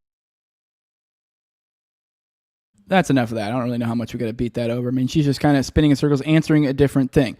And so here we go. Let's go back over to, we see this guy responding. He says, no, Dave, you're conflating and confusing the concepts of right versus wrong using legal language incorrectly and precisely. When you say Israel is committing murder in the first degree or murder at all, you're invoking legal terminology for dramatic effect. So I will give him the tiniest bit of credence for that. You're invoking legal terminology. I will say, or murder at all, no, because, I mean, I guess sort of, but then that gets into the concept of, like, natural law versus, state law or whatever. I would say even in the absence of a government, murder is a thing. So, like, but murder in the first degree is much more a legal designation. So I'll give him that. He says, you're the one appealing to law in the first place by making legal allegations and judgments against IDF. It seems that in your view, unless I'm misunderstanding you, whenever any action results in the killing of another human being, you consider that murder. Self-defense, the death penalty, retaliatory use of force, collateral damage, are those just forms of murder? Now, I will say he just put all that stuff in together. But I will say, yeah, self-defense is not murder. I'd say death penalty, debatable. Retaliatory use of force, retaliatory, that's debatable. I actually think that's I don't know. That would be something I have to think about a little bit. But depends on the situation. I'd say generally speaking, honestly, probably not. Like if you have someone that I don't know. I'm very. I don't know. I'm not necessarily against the idea of people going all full on Punisher as long as people actually committed the crimes.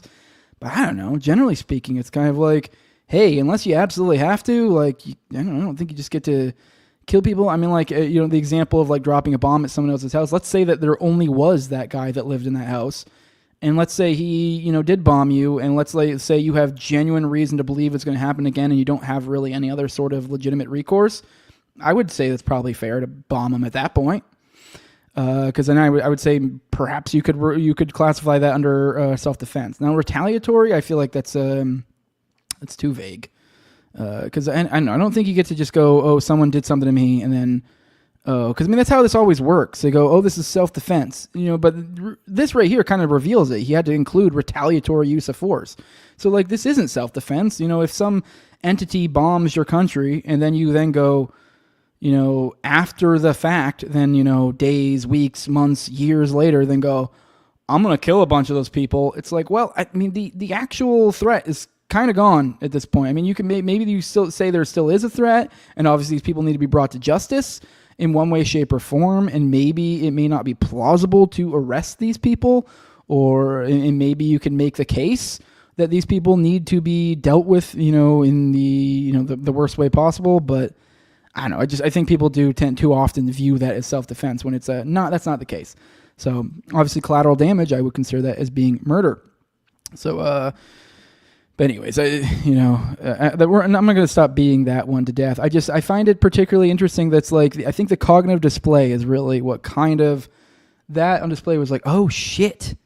We're in a situation where the reality of war. That's a point you brought up multiple times in that. It's the reality of war is becoming more and more unavoidable.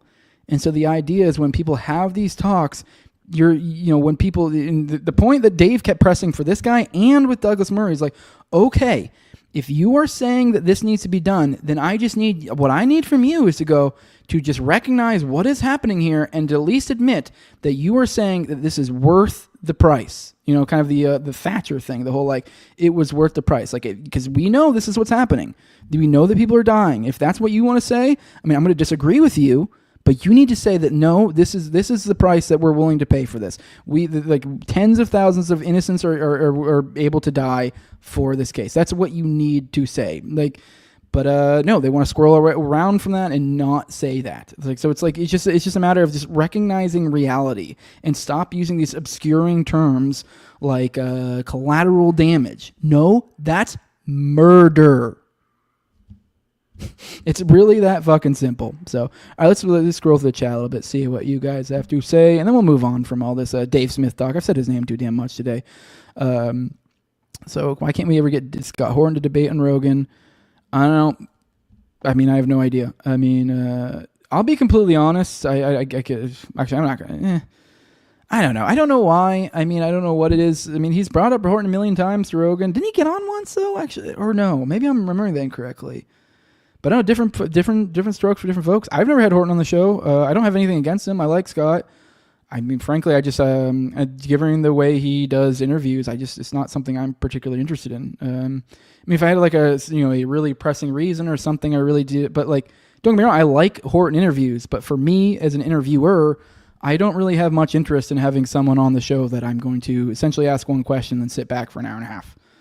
And not really share the mic. And that's fine. Some people are going to want to do that. Some people aren't. Maybe Rogan doesn't. I don't fucking know. And, that's not at all to take anything away from Horton.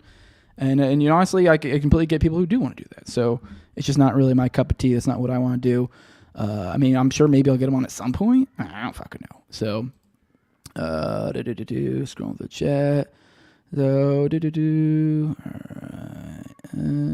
so somebody says that's Sirius Black on the thumbnail. No, it's Manson. I couldn't get him to do the fucking swastika. They kept fucking it up, and it really, it's Grok still isn't quite there. They'll get it there eventually. So let's scroll through here. So someone's saying it's still murder in the first degree, even if each murder is not intentional. For instance, the Batman shooting in the theater, he didn't know who those people were or who he killed, but he'd plan it. No, but the point is, I think those are intentional. Like I guess it's kind of obscure. It gets a little bit of an obscure case of what is intentional. He intended to kill people. Like, yeah, he may not have intended to kill Bob in row sitting in seat 3B. You know what I mean? But like he did, and he came in there and shot a bunch of people. So I think it gets a little bit vague, and you kind of play semantics with what intentional is. But it's very clear this guy intentionally did it, and that's actually a great example. Like like let's say there was a fucking terrorist in the theater. Like it's like, oh, okay, those are all just collateral damage and not murder now. Like, no, that's retarded. So I mean, let's say that like the Batman shooting thingy that the fucking somebody killed his mom or something. Does that make it okay? No. Like this is ridiculous. I mean, somehow though, as soon as it's too as soon as it's the country doing it, we go, okay, whatever. So, all right, let's scroll through the chat. So it's important we address semantics before we stop killing all these children, Dave. Says aggressively agreeing. All right, scrolling through here. How is it that Israel always kills a bunch of Palestinian Christians who aren't even allowed to join Hamas? Yeah, they just recently blew up a church. Or maybe not blew it, but they, I don't know, they did some shit. Maybe they blew it up, but I know they there was like a saint, I believe, in the front. They like bulldozed over or something, like one of their things. So they're just destroying it gleefully, videoing it. So it's like, for those, I'm not religious, but like the Christians out there that fall behind this shit, it's like, I don't think you really have a very strong understanding of what these people think about your belief system. So it is kind of weird to cuck for a group to that degree, given that. Like, I'm not saying they should hate them or do anything bad to Jews or anything, but it's like, if you're looking from a religious perspective and you're like, I need to defend anything a Jewish state does, I don't know, maybe you should look into what those guys have to say about you. It's a little bit weird to be cucking from this degree. Pretty fucking gay, if you ask me. So, all right, let's move on to the Manson article, as this was named after. Here we go. This is from Dana, as we had her on last night. It says, a brief thread about chaos, co-author Dan Piepenbring, Peter Thiel, and the propaganda of psychedelic fascist sex death cults. So she was quote tweeting how she said about talking about something at a dinner party. So at Peter Thiel's house. So if you follow that, so Brett talks about meeting Tom O'Neill at Peter Thiel's house. So here you go. So I talked about it. I'm assuming maybe the book or something is what he's referring to. I don't know what he's talking about here in it. I'm assuming he's meaning like the Manson stuff. So either way, point being, he's had a dinner party with Peter Thiel. So that's interesting. And then we have Dana here following this thread along. She says the quoted post is in response to Subliminal Jihad's post about Bret Easton Ellis discussing meeting Tom O'Neill at a dinner Peter Thiel was hosting for him. See their original post. Precisely when this party took place isn't stated. But if it was before the untimely demise of Teal's romantic partner, Jeff Thomas, that raises a question. Did they dine at his home previously owned by NXIVM leaders? Which we've talked about this guy before on the show. His romantic little partner here says the death of Peter Thiel's kept quote unquote romantic partner is being investigated as a suicide. So I didn't know this little bit of information, or if I did, I forgot it. That it says the home was owned by leading figures in the bizarre NXIVM sex cult that was rolled up in 2021. So this guy, Peter Thiel, one of the richest fucking homos in the world, had his little boy toy set up in his little home that was owned by a sex cult previously that ended in 2021. That's 4 years ago. So when did this guy die? Jesus Christ. This was in 2023? So 2 years after the cult owned the home, his little boy toy died there. So, yeah, in this house that he was paying for that was like a shitload. The parties Thiel and Thomas threw could get raucous, and Thiel himself would sometimes do the recruiting. Thiel, or someone using his Facebook account, reached out to one University of California, Los Angeles grad student, despite having no friends in common, and asked him to a party at Thiel's house, describing the poolside scene. Hot guys at a pool sounds like pretty idyllic gay activity to me, the student responded. According to screenshots of the conversation obtained by The Intercept, they moved to WhatsApp conversation using Thiel's phone number. Well, it doesn't stay idyllic too long, Thiel's account said, but always lots of fun, Anglater. Yeah, we know how to have some no holds barred gay fun. Thiel's account said. Where the fuck did he say that? That's weird. That's a very odd thing. Oh, and you know what? I'm retarded. This is a back and forth between that student, which that's weird too. That Peter Thiel, one of the richest homos in the world, is just randomly entering college students' fucking DMs. Which that's something creepy about that. I don't know. I mean, I'm not saying it's pedophilia at all. Like at all. It's like perfectly legal. But I don't know.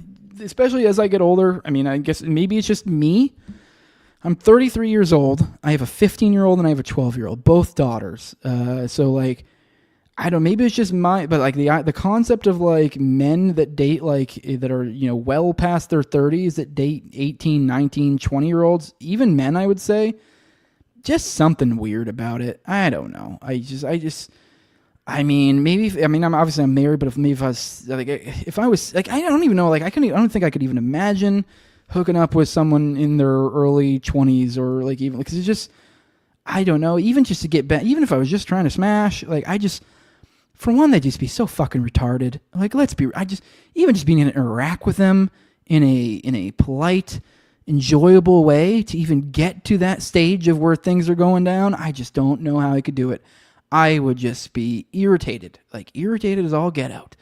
I don't do well with that. So I just can't even imagine. It just feels gross to me. And so here we have this guy literally entering into college students' things. And this was a few years ago. I don't know how old Peter Thiel is, but he's definitely older than me. That's fucking weird, dude. Maybe start banging dudes your own age, you fucking weirdo. But anyways, let's move on. So that's a weird. Let's move on. So the Bronfmans, to be exact. Okay, so it was the Bronfmans who owned this, I guess.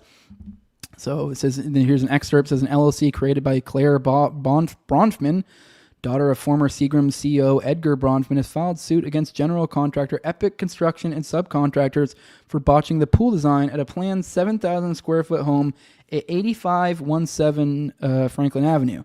So this is a home this guy was staying at. 7,000 square foot.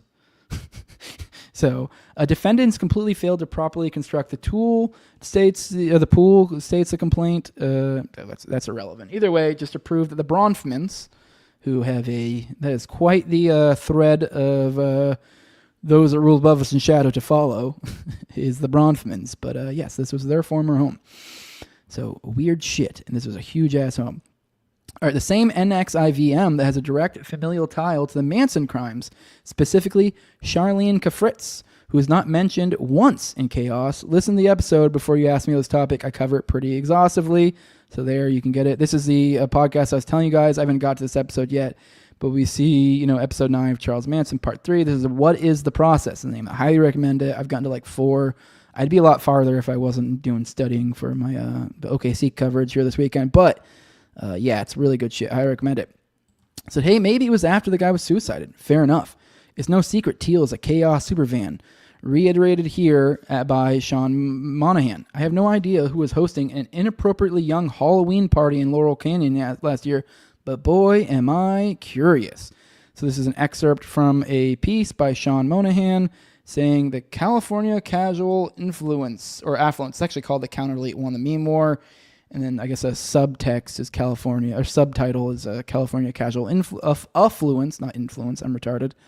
And it says, a friend brings me to an inappropriately young Halloween party in Laurel Canyon.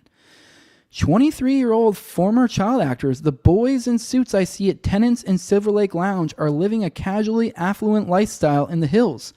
A West Coast version of the Bruce Weber aesthetic deployed in Abercrombie & Fitch's iconic ...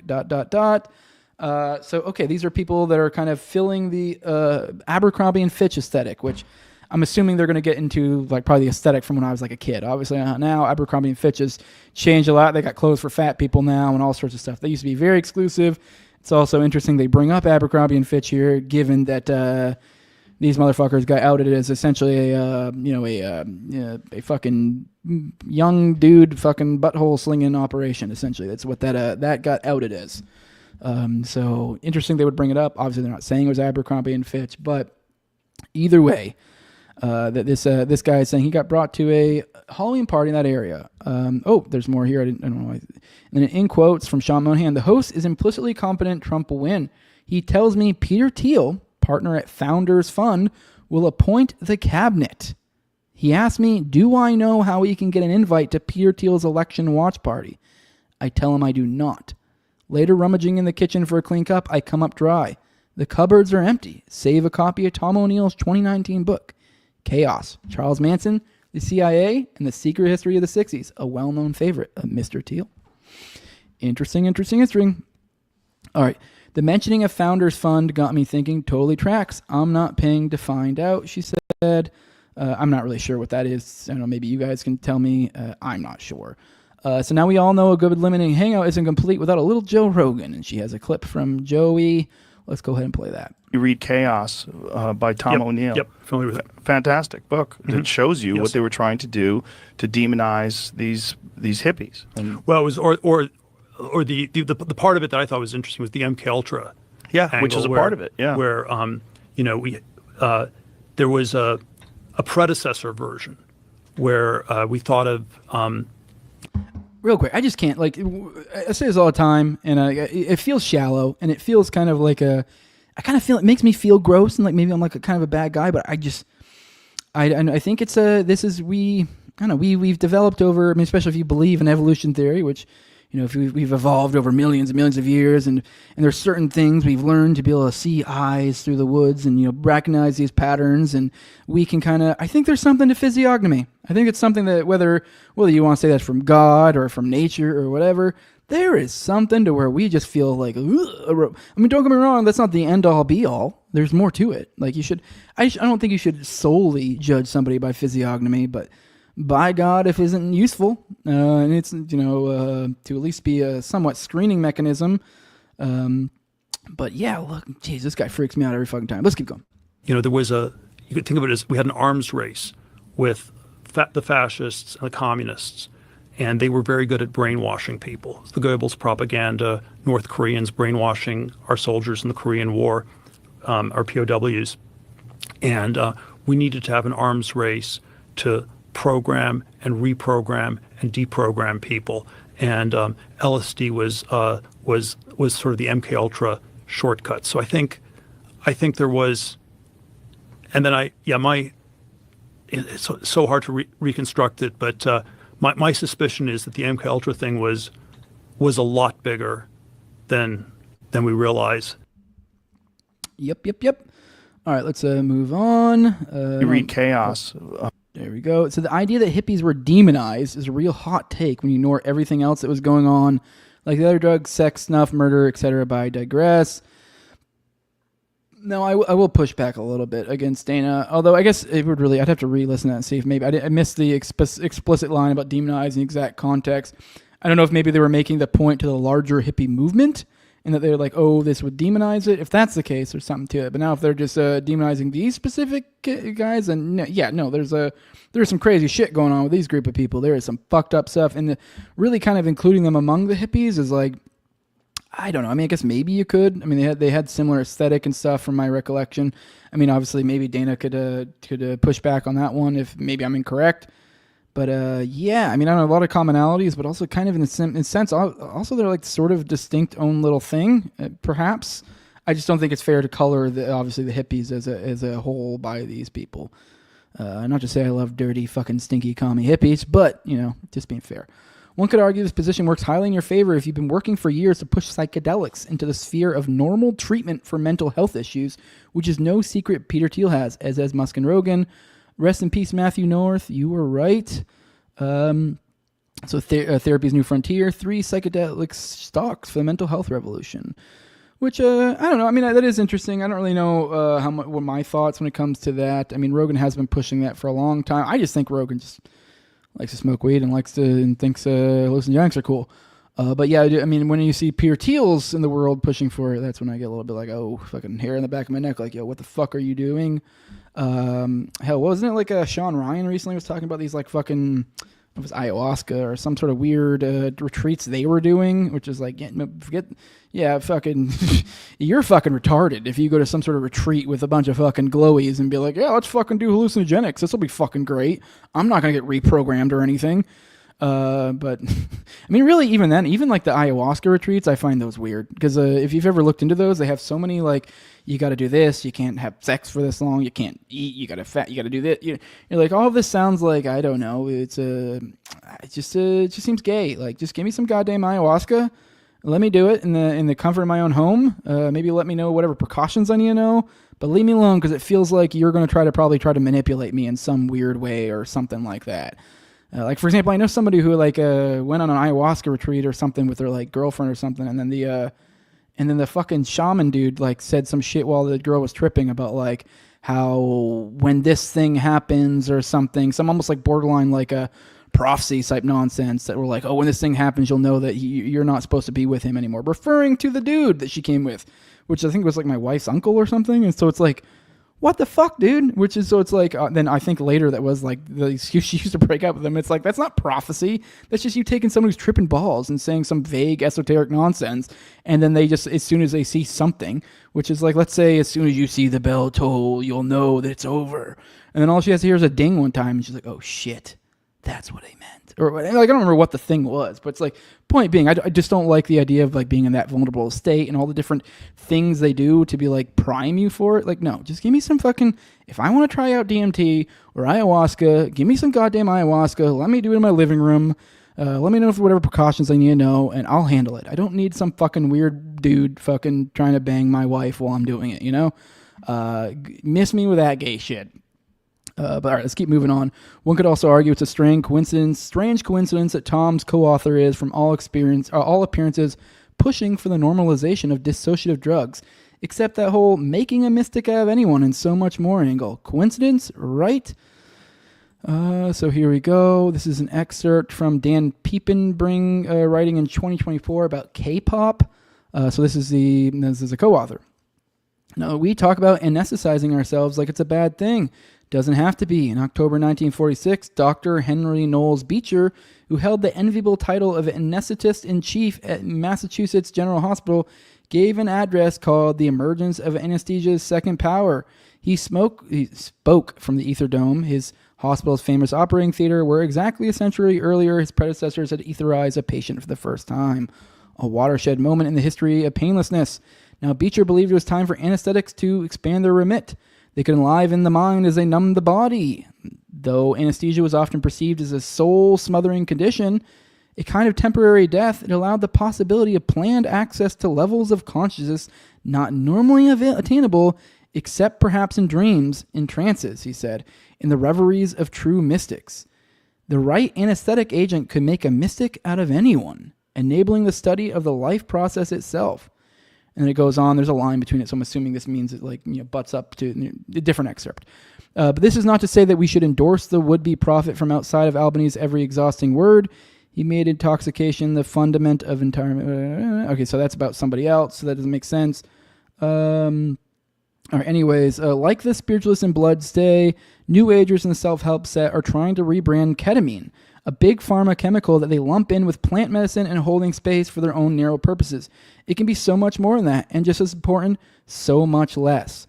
I mean, I do find that it is interesting to focus on ketamine, which apparently there are rumors that like Elon Musk is like a fucking ketamine fanatic, which I find that interesting. Apparently there's lots of rumors floating around that apparently he has a problem. There's a lot of like, I guess, comedians making implications and making fun of him about it. Some of the big ones, kind of like the Dillons, the Tim Dillons, I'm not saying they specifically said it. I don't remember who said it specifically. The Tim Dillons, who's the other? Shane Gillis is like, they've talked mad shit about Elon, and one of them, or maybe a couple of them, have mentioned the implications of thinking he's fucking K'd out of his mind. So, which I've done ketamine, I think, once, and it was enjoyable. I'll say, it just kind of leaves you in like a kind of feeling of euphoria and carelessness, I guess, of some sort. So in a dissociative sense, I can kind of see if like, it was like, okay. I mean, it's not something I'd ever make a habit out of, really. But I can totally see how that would be not good for, long, although I can see how there'd be positive benefits of it as well. But point being is it does kind of sound like you're dissociating, right? Like, it is you're kind of like almost like sort of, breaking away, I guess, in a sense. You just kind of feel a sense of calm and ease. It's odd. I don't even really know how to describe it. So yeah, I could totally see how that wouldn't be good, especially if that's how you're existing in the world. All right, let's keep moving on. He's just an edgelord and all of it's coincidence, right? So here's this guy again. Time to brush up on your demonology and other news. So here's a piece he wrote about demonology. All right, he says, at this point, there's no good reason not to become a Satanist. That's literally the opening line here. Holy shit, this fucking... Oh, God. Oh, okay. Here you go. Once again, back to physiognomy. I don't know. Maybe that's being mean. I know. I guess he almost looks normal, but something's off about that guy. He looks like kind of looks like a fucked up me, right? Am I right? No, I don't know. Maybe not. He reminds me a lot of kind of like a fucked up version of my older stepbrother. But anyways, let's read this. I wasn't going to read this whole thing, but geez, that is quite the way to start a piece. If I'm going to swear an oath of fealty to a demonic, sadistic, megalomaniac overlord, it may as well be Satan himself instead of some Bush League ripoff. The faker is orange skin. The real deal is straight crimson. Even if you're on the fence about Lucifer, it's time to brush up. It's a fine time to brush up on the basics of Satanism. One never knows when a well-worded appeal to the powers of hell will come in handy. In a new essay, Eric Grundhauser looks back at Jacques-Colin Desplanty's Dictionnaire Infernal, which provides a great primer on the cast of demons down below. Also, it has nice drawings. He published dozens of titles in his lifetime, but he never surpassed the success for infamy of the Dictionnaire Infernal, which first appeared in 1818 and was followed by several updated editions. The full subhead for the 1926 edition describes the book as a universal library on the beings, characters, books, deeds, and causes which pertain to the manifestations and magic of trafficking with hell. Divinations, occult sciences, grimoires, marvels, errors, prejudices, traditions, folktales, the various superstitions, and generally all manner of marvelous, surprising, mysterious, and supernatural beliefs. Many of the demonic descriptions in the Dictionnaire Infernal have their roots in earlier demonological texts, such as the 16th century Pseudomonarchia Daemonum or the 17th century Lesser Key of Solomon. Both these titles contain hierarchical descriptions of hell's many denizens, versions of which Desplanty include in his texts. Among the spirits presented in Desplanty's book are well-known evils such as Lucifer and greedy Mammon, but also more obscure devils such as the lower demon Ukabak, who tends to firework and oils, and the bellows-bearing fallen angel is Saphan. So, okay, now, I read all that hoping maybe we'd get some more, and maybe it's kind of hoping maybe explain that initial point, like, holy shit, no good reason not to become a Satanist. What the fuck? How do you lead a piece off with that? Where are you going with that? Now, unless there's some sort of weird heel turn and some sort of, unexpected turn of events in this article that kind of reshifts that understanding of that statement. I don't even know how to understand this without being like, what the fuck? So, all right, let's keep moving on. That's a wild thing to say. Or is he pushing the two most consistent narratives, drugs and occultism, with a hint of Charles Manson? The artwork he shares in this article is vile, and his discussion in the framework of children makes me think someone should check his hard drive. So here's another piece. Says, Charlie, Charlie, are you there? And here is some photo of some demonic shit going on where they're eating the limbs of someone, and a lot of other demonic iconography. And then, so here we go. Let's read another thing. It says, fucking A. A second, I got accidentally clicked out of it. Let's go. Here we go. The BBC. Fuck. I keep accidentally clicking it again. My second. Give me a second. Stupid. Here we go. What the hell? It's like, I swear, there's some fed out there is fucking with me. Stop it. It's not funny. All right. The BBC, for its part, has maintained that the whole thing's a hoax. Let's hope not. I, for one, laud the efforts of these brave young people to install the legions of hell on earth and bring about the enduring reign of the Prince of Darkness. But I quibble with their methods. What the fuck is going on here? Pencils have always been among the finest weapons in the Satanist arsenal. Problem is, these kids are stacking with them instead of drawing with them. It's downright primitive. To behold the true power of an occultist with good draftsmanship, one only need to look to an 18th century grimoire called Compendium, blah, blah, I'm not going to say all that, about which the internet yields little. It's written in Latin and German. The Wellcome Library, which published a high-resolution scan of the book in its entirety, suggesting that it dates to 1775, though its unknown author apparently attempted to pass it off as a relic from 1057.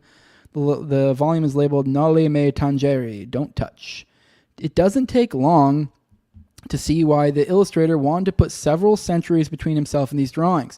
They convey a world of such hyperbolic perdition that you almost want to visit it, if only as a tourist. Genitals spit fire and stakes. Hideous multi-limbed creatures sprout heads and pendulous breasts like tumors. In one panel, a string of crimson beads connects a mutated donkey's knife cum necklace. Knife cum? What the fuck is knife cum? What the fuck? Knife cum necklace to the raw end of his penis. He's carrying a bloody piece of flesh on some sort of fire poker. In another, a litter of flying baby serpents come tumbling from the vagina of a flame-eared, bug-eyed, speckled, bulbous Catwoman. Those are among the two easiest to describe. You can see all the images below. The lesson is clear. The newest generation of sinful mystics is not doing nearly enough to further their art. Together, we can reach these kids to harness evil as a creative force for a darker, less inhabitable tomorrow. What the fuck? And it says, Charlie continues to be the darling of psychedelic fascist death freaks because the true story, in quotes, complete with the sins of omission, is pushed by the mouthpieces chosen to regurgitate it. Here's photos of Vincent Gallo. I don't really know what the angle is here. I don't really know enough about these, whoever the fuck this is, to really draw any conclusions. Whether it's Joe Rogan or Joe Rogan 2.0, Danny Jones, you can bank on it. Yeah, he was on Rogan's. It says, and then, that's the end of it. So that's it says, thank you for showing me the article. Okay, just thanks, and then adding more to the thread. But yeah, wild fucking article, right? Or not article, thread. Jesus Christ, man. I hadn't read that before, so this is why I like to do kind of make this like a reaction type thing, because, man, that was boy, did I get a reaction out of me. That was fucking weird. All right, let's scroll through some chat, and then I think maybe I can get one more thing in here. Get one more little thing. Yeah. Someone says facts are gross. Someone says when you have daughters, it changes your viewpoint. Someone says, yeah, it's too old. I agree. Yeah, it's referring to my previous stuff about that.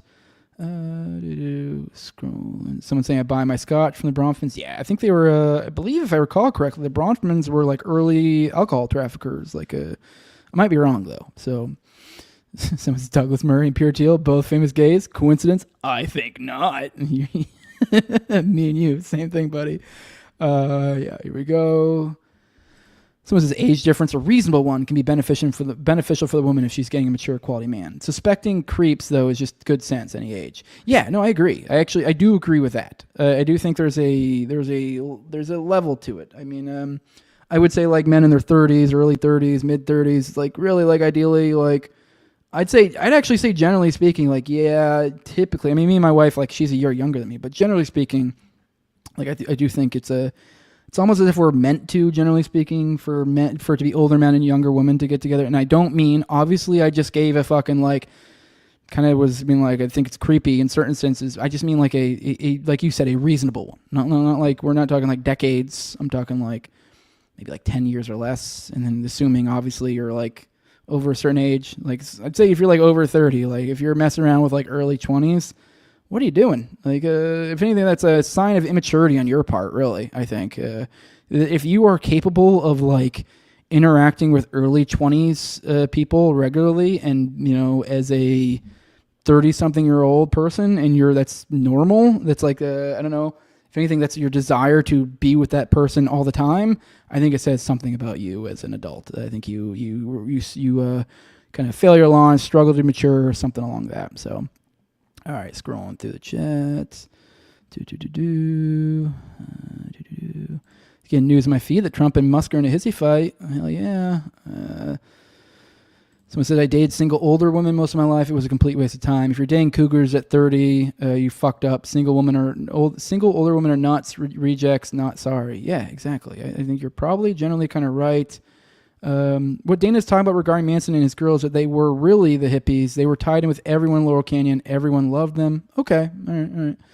Let's scroll through here. Someone says Theo Vaughn does ketamine. Okay. I mean, I don't know. People doing ketamine on its own isn't really too concerning. I think it's more like when you're like I don't know, especially at a level like a teal and you're pushing. It's like it does bring up questions for sure.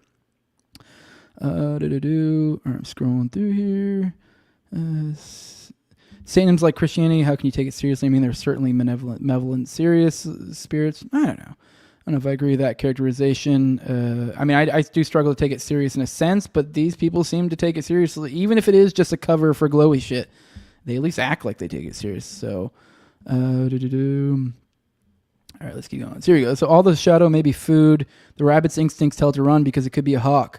So the deception of not knowing whether a shadow is good or bad is ultimately positive. Yeah. So I think you were kind of getting at my point earlier with physiognomy. So, I mean, I wouldn't say that naturally you shouldn't be the rabbit and immediately run, but you should, if you do have an instinct in you to be like to run, maybe listen to it and bear that in mind. I mean, obviously, if it's like a situation where it's like someone you have no real need to interact with or whatever, like, you know, the simple, like, you know, the kind of walking down the street and it's like take a left turn or go across the street or something to avoid somebody you're gonna get a weird feeling from. I think that's fine. But now, like, if you're in a one-to-one interaction and you immediately get a weird thing, it is just kind of rude to like up and leave. Or if it's someone you have to interact with, yeah, maybe take that information and maybe you might be wrong. But if it's something as inconsequential as somebody just walking by, yeah, listen to your instincts and, you know, like why fucking bother otherwise? Like, there's not really any reason not to. I mean, like, who gives a shit about some dude you're passing the street if he feels upset that, oh no, you fucking locked your door or you went across the street or whatever? They can fucking get over it. Maybe stop fucking looking like a weirdo. Like, I don't know. Let's keep scrolling through. All right.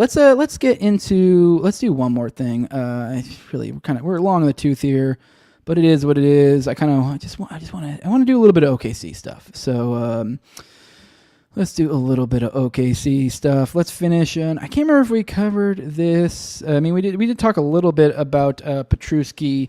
But here's another one from Booty. This is a mega thread he has about CIA Oklahoma City bombing connections. So I'm just going to kind of periodically, probably today and tomorrow, touch on these a little bit, just because it's like, hey, we're going to talk about Oklahoma City bombing. So jog my memory, let you guys know. I think I might have covered this a little bit here. It says Andy was going to go work with a CIA guy as part of the covert domestic black op doing drug shit. But the claim is that this fell through because of Petruski's involvement in Phoenix, as if involvement in CIA mass murder ops is a career liability. LMAO. So then we see the quote here is the quote tweeted Strassmeyer's story is he came to the USA to work with former CIA guy Vince Petruski on off-the-books drug interdiction in a black ops crew similar to the one Petruski operated during his CIA career. Actually, at some point I was recruited, but it didn't come through. So here we go. Here, this is a excerpt from, assuming one of the books that I've probably read. I just don't remember which one. It says Strassmeyer came to the U.S. hoping to get hired by Petruski to conduct off-the-books drug interdiction operations on the U.S.-Mexico border. He was told Petruski was in line for a high-level job with the DEA if George H.W. Bush won the 1988 presidential election, and that Petruski was interested in hiring Strassmeyer as part of a rejuvenated black ops crew similar to the one he operated during his CIA career. To reiterate his CIA career, the implication here is Operation Phoenix, which is essentially, for the Operation Northwoods, gone live in Vietnam. It's Operation Gladio in Vietnam, essentially. That's what it is. It is just death squads, stuff like that. And so we have Petruski was interested in hiring Strassmeyer as part of a rejuvenated Black Ops crew similar to the one during his CIA career, i.e. Operation Phoenix. And then obviously, later it's like, oh, he didn't get the job. But it's like, I don't know. Bearing this in mind is important. In the end, though, Bush never invited Petruski to join his administration. Strassmeyer had to make other plans. Really? Or were they kind of similar? So all right, let's move on for that. That was what was important there. So there you go. We said, clearly referring to his dealings with Petruski, Bush wanted him, but Congress had an objection to Operation Phoenix. So the implication here is that, supposedly Petruski couldn't get the job because of his Operation connection in Phoenix. Although I would make the case that likely he probably did get the job, and probably because of his connections to Operation Phoenix. But obviously I have no way of knowing that, but that would just be my assumption. So either way, that's Operation Phoenix, the first guy Strassmeyer stayed with. Now later, Andy was later flown out of the United States by former CIA pilot Dave Holloway. Now, this is in the aftermath of the Oklahoma City bombing. Now, this German national that I've told you guys about, that was living in the United States completely illegally, was then flown out by a former CIA pilot, which we've also mentioned earlier. The same CIA pilot is the exact same guy that he was the first guy he stayed with. No, the second guy he stayed with after Petruski. The guy that he was at the Texas Light Infantry in San Saba. That's the same place Holloway, or that Strassmeyer got busted by the militia there for trying to go into a federal building using he did go into a federal building using the keypad, thus implicating he knows the code. It's clearly a Fed, and he got booted out of there. So this is Strassmeyer that we're talking about here, and now the same TLI guy, the guy he went to go be with over in San Saba, the guy in that militia, running that militia, Dave Holloway. He's the same guy who flies him out, and as I've probably mentioned you before, he was a CIA pilot. So let's read this. It says LMFAO Strassmeyer was flown out of the United States, either to Mexico or Berlin, after the bombing, and before he could be questioned by the FBI. Who flew him? Dave Holloway, former CIA pilot. And then you can see quotes that will confirm this. But let's look at this excerpt, not quotes, but links here if you want to check that out. We won't. It says, here we go. Holloway styles himself as a radical right who has reached 40 years of age and needs to settle into a good-paying job. He suggests he's quite familiar with many of the far-right anti-government types, such as Louis Ray Beam of the Aryan Nations, who he claims taught him about computers. Bear in mind that computers point's interesting because Strassmeyer gets a job from Holloway, quote unquote job. Obviously, this looks like his cover so he can get money while he's in the States from Holloway. He's the one who's paying him while he's here as some sort of cutout for his computer job or whatever. He bragged also that it was he who flew to Mexico to retrieve Beam's wife, Sheila, who shot a plainclothes Federales officer during Beam's arrest. She, thinking it was Mexican gang members attacking him. He more recently espoused a knowledge of Andy Strassmeyer, who claimed to Holloway to have a military fatigue jacket of McVeigh's, and it was he who flew Strassmeyer back to Berlin, Germany, after the Oklahoma City bombing. Now, the claim to have the military fatigue, by the way, I don't think it's a claim. You can see there's an interview he does, I don't remember who it's with, where you can see them. I'm pretty sure, I don't know if he shows them, I forget the specifics, but you see them hanging in the closet, and it has McVeigh's name on it. So, and that's supposedly from the one time that Andy claims to have actually met with, the only time he'll admit he met with McVeigh. Holloway also expanded his negotiator role in the 81-day siege on the Freeman standoff in Montana recently. All right, that's enough of that. Let's get into the next excerpt here. It says, Holloway is employed by an applications engineer for the Thrustmaster, a marine propulsion concern in Houston, Texas. He purported to have had a variety of life experiences to include 8 years in the U.S. Army, Special Forces with EOD training, working 2 years on the research vessel NOR, operated by the University of North Carolina. 1 year of mechanical engineering studies at the University of North Carolina, 6 years of work in pursuit of a PhD, 1 year of employment with the Corpus Christi, Texas Police Department with assignment as a driver, 2 years with the Central Intelligence Agency as a pilot, and the ownership of a company selling computer equipment. Holloway also claimed a 3-year affiliation with a foundation known as Cause, and having been an intermediary for negotiations between government representatives and far-right individuals and groups at various times. So this dude fucking glows. So, but all right, he also lived with Holloway before going to Elohim City. McVeigh called him a day before the bombing. Now, we will go more into that tomorrow. That's where we're going to end it. We went a little bit longer than I intended to. So, let's roll through the chat, and then we'll get out of here. And I'll see you guys tomorrow at 10 a.m. Eastern. Appreciate you guys coming back. Someone said, what's his psychic wife all about? Maybe I missed that. Maybe I read it too quickly. I don't remember what you mean about psychic wife. Scrolling through the chats. All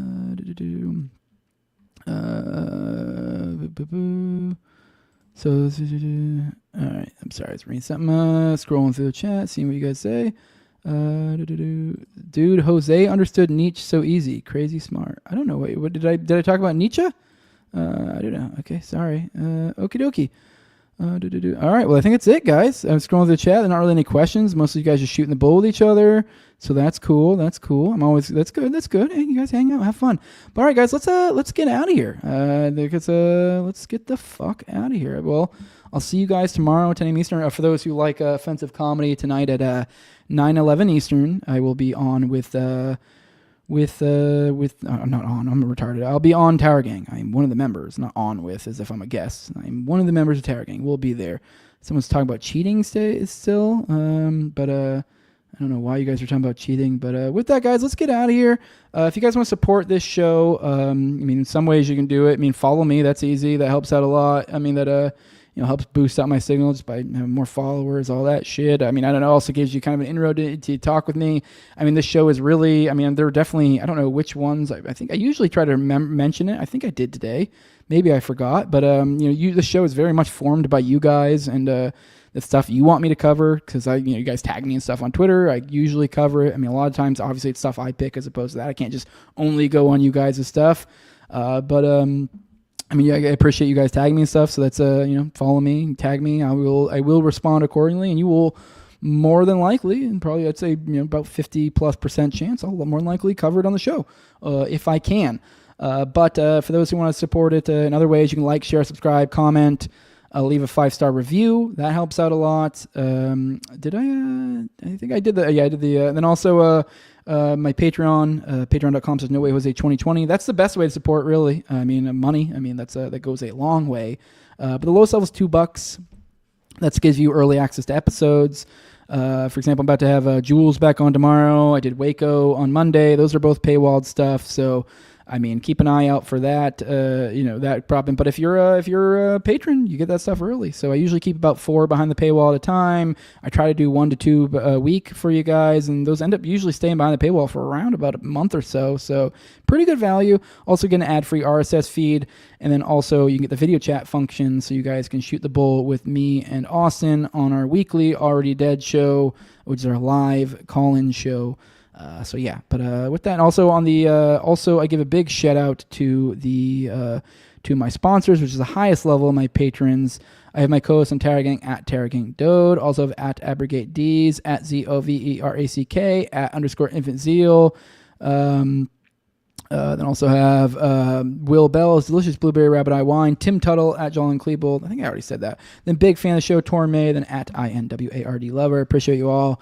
Be sure to leave likes, help this shit out. But with that, we are out of here.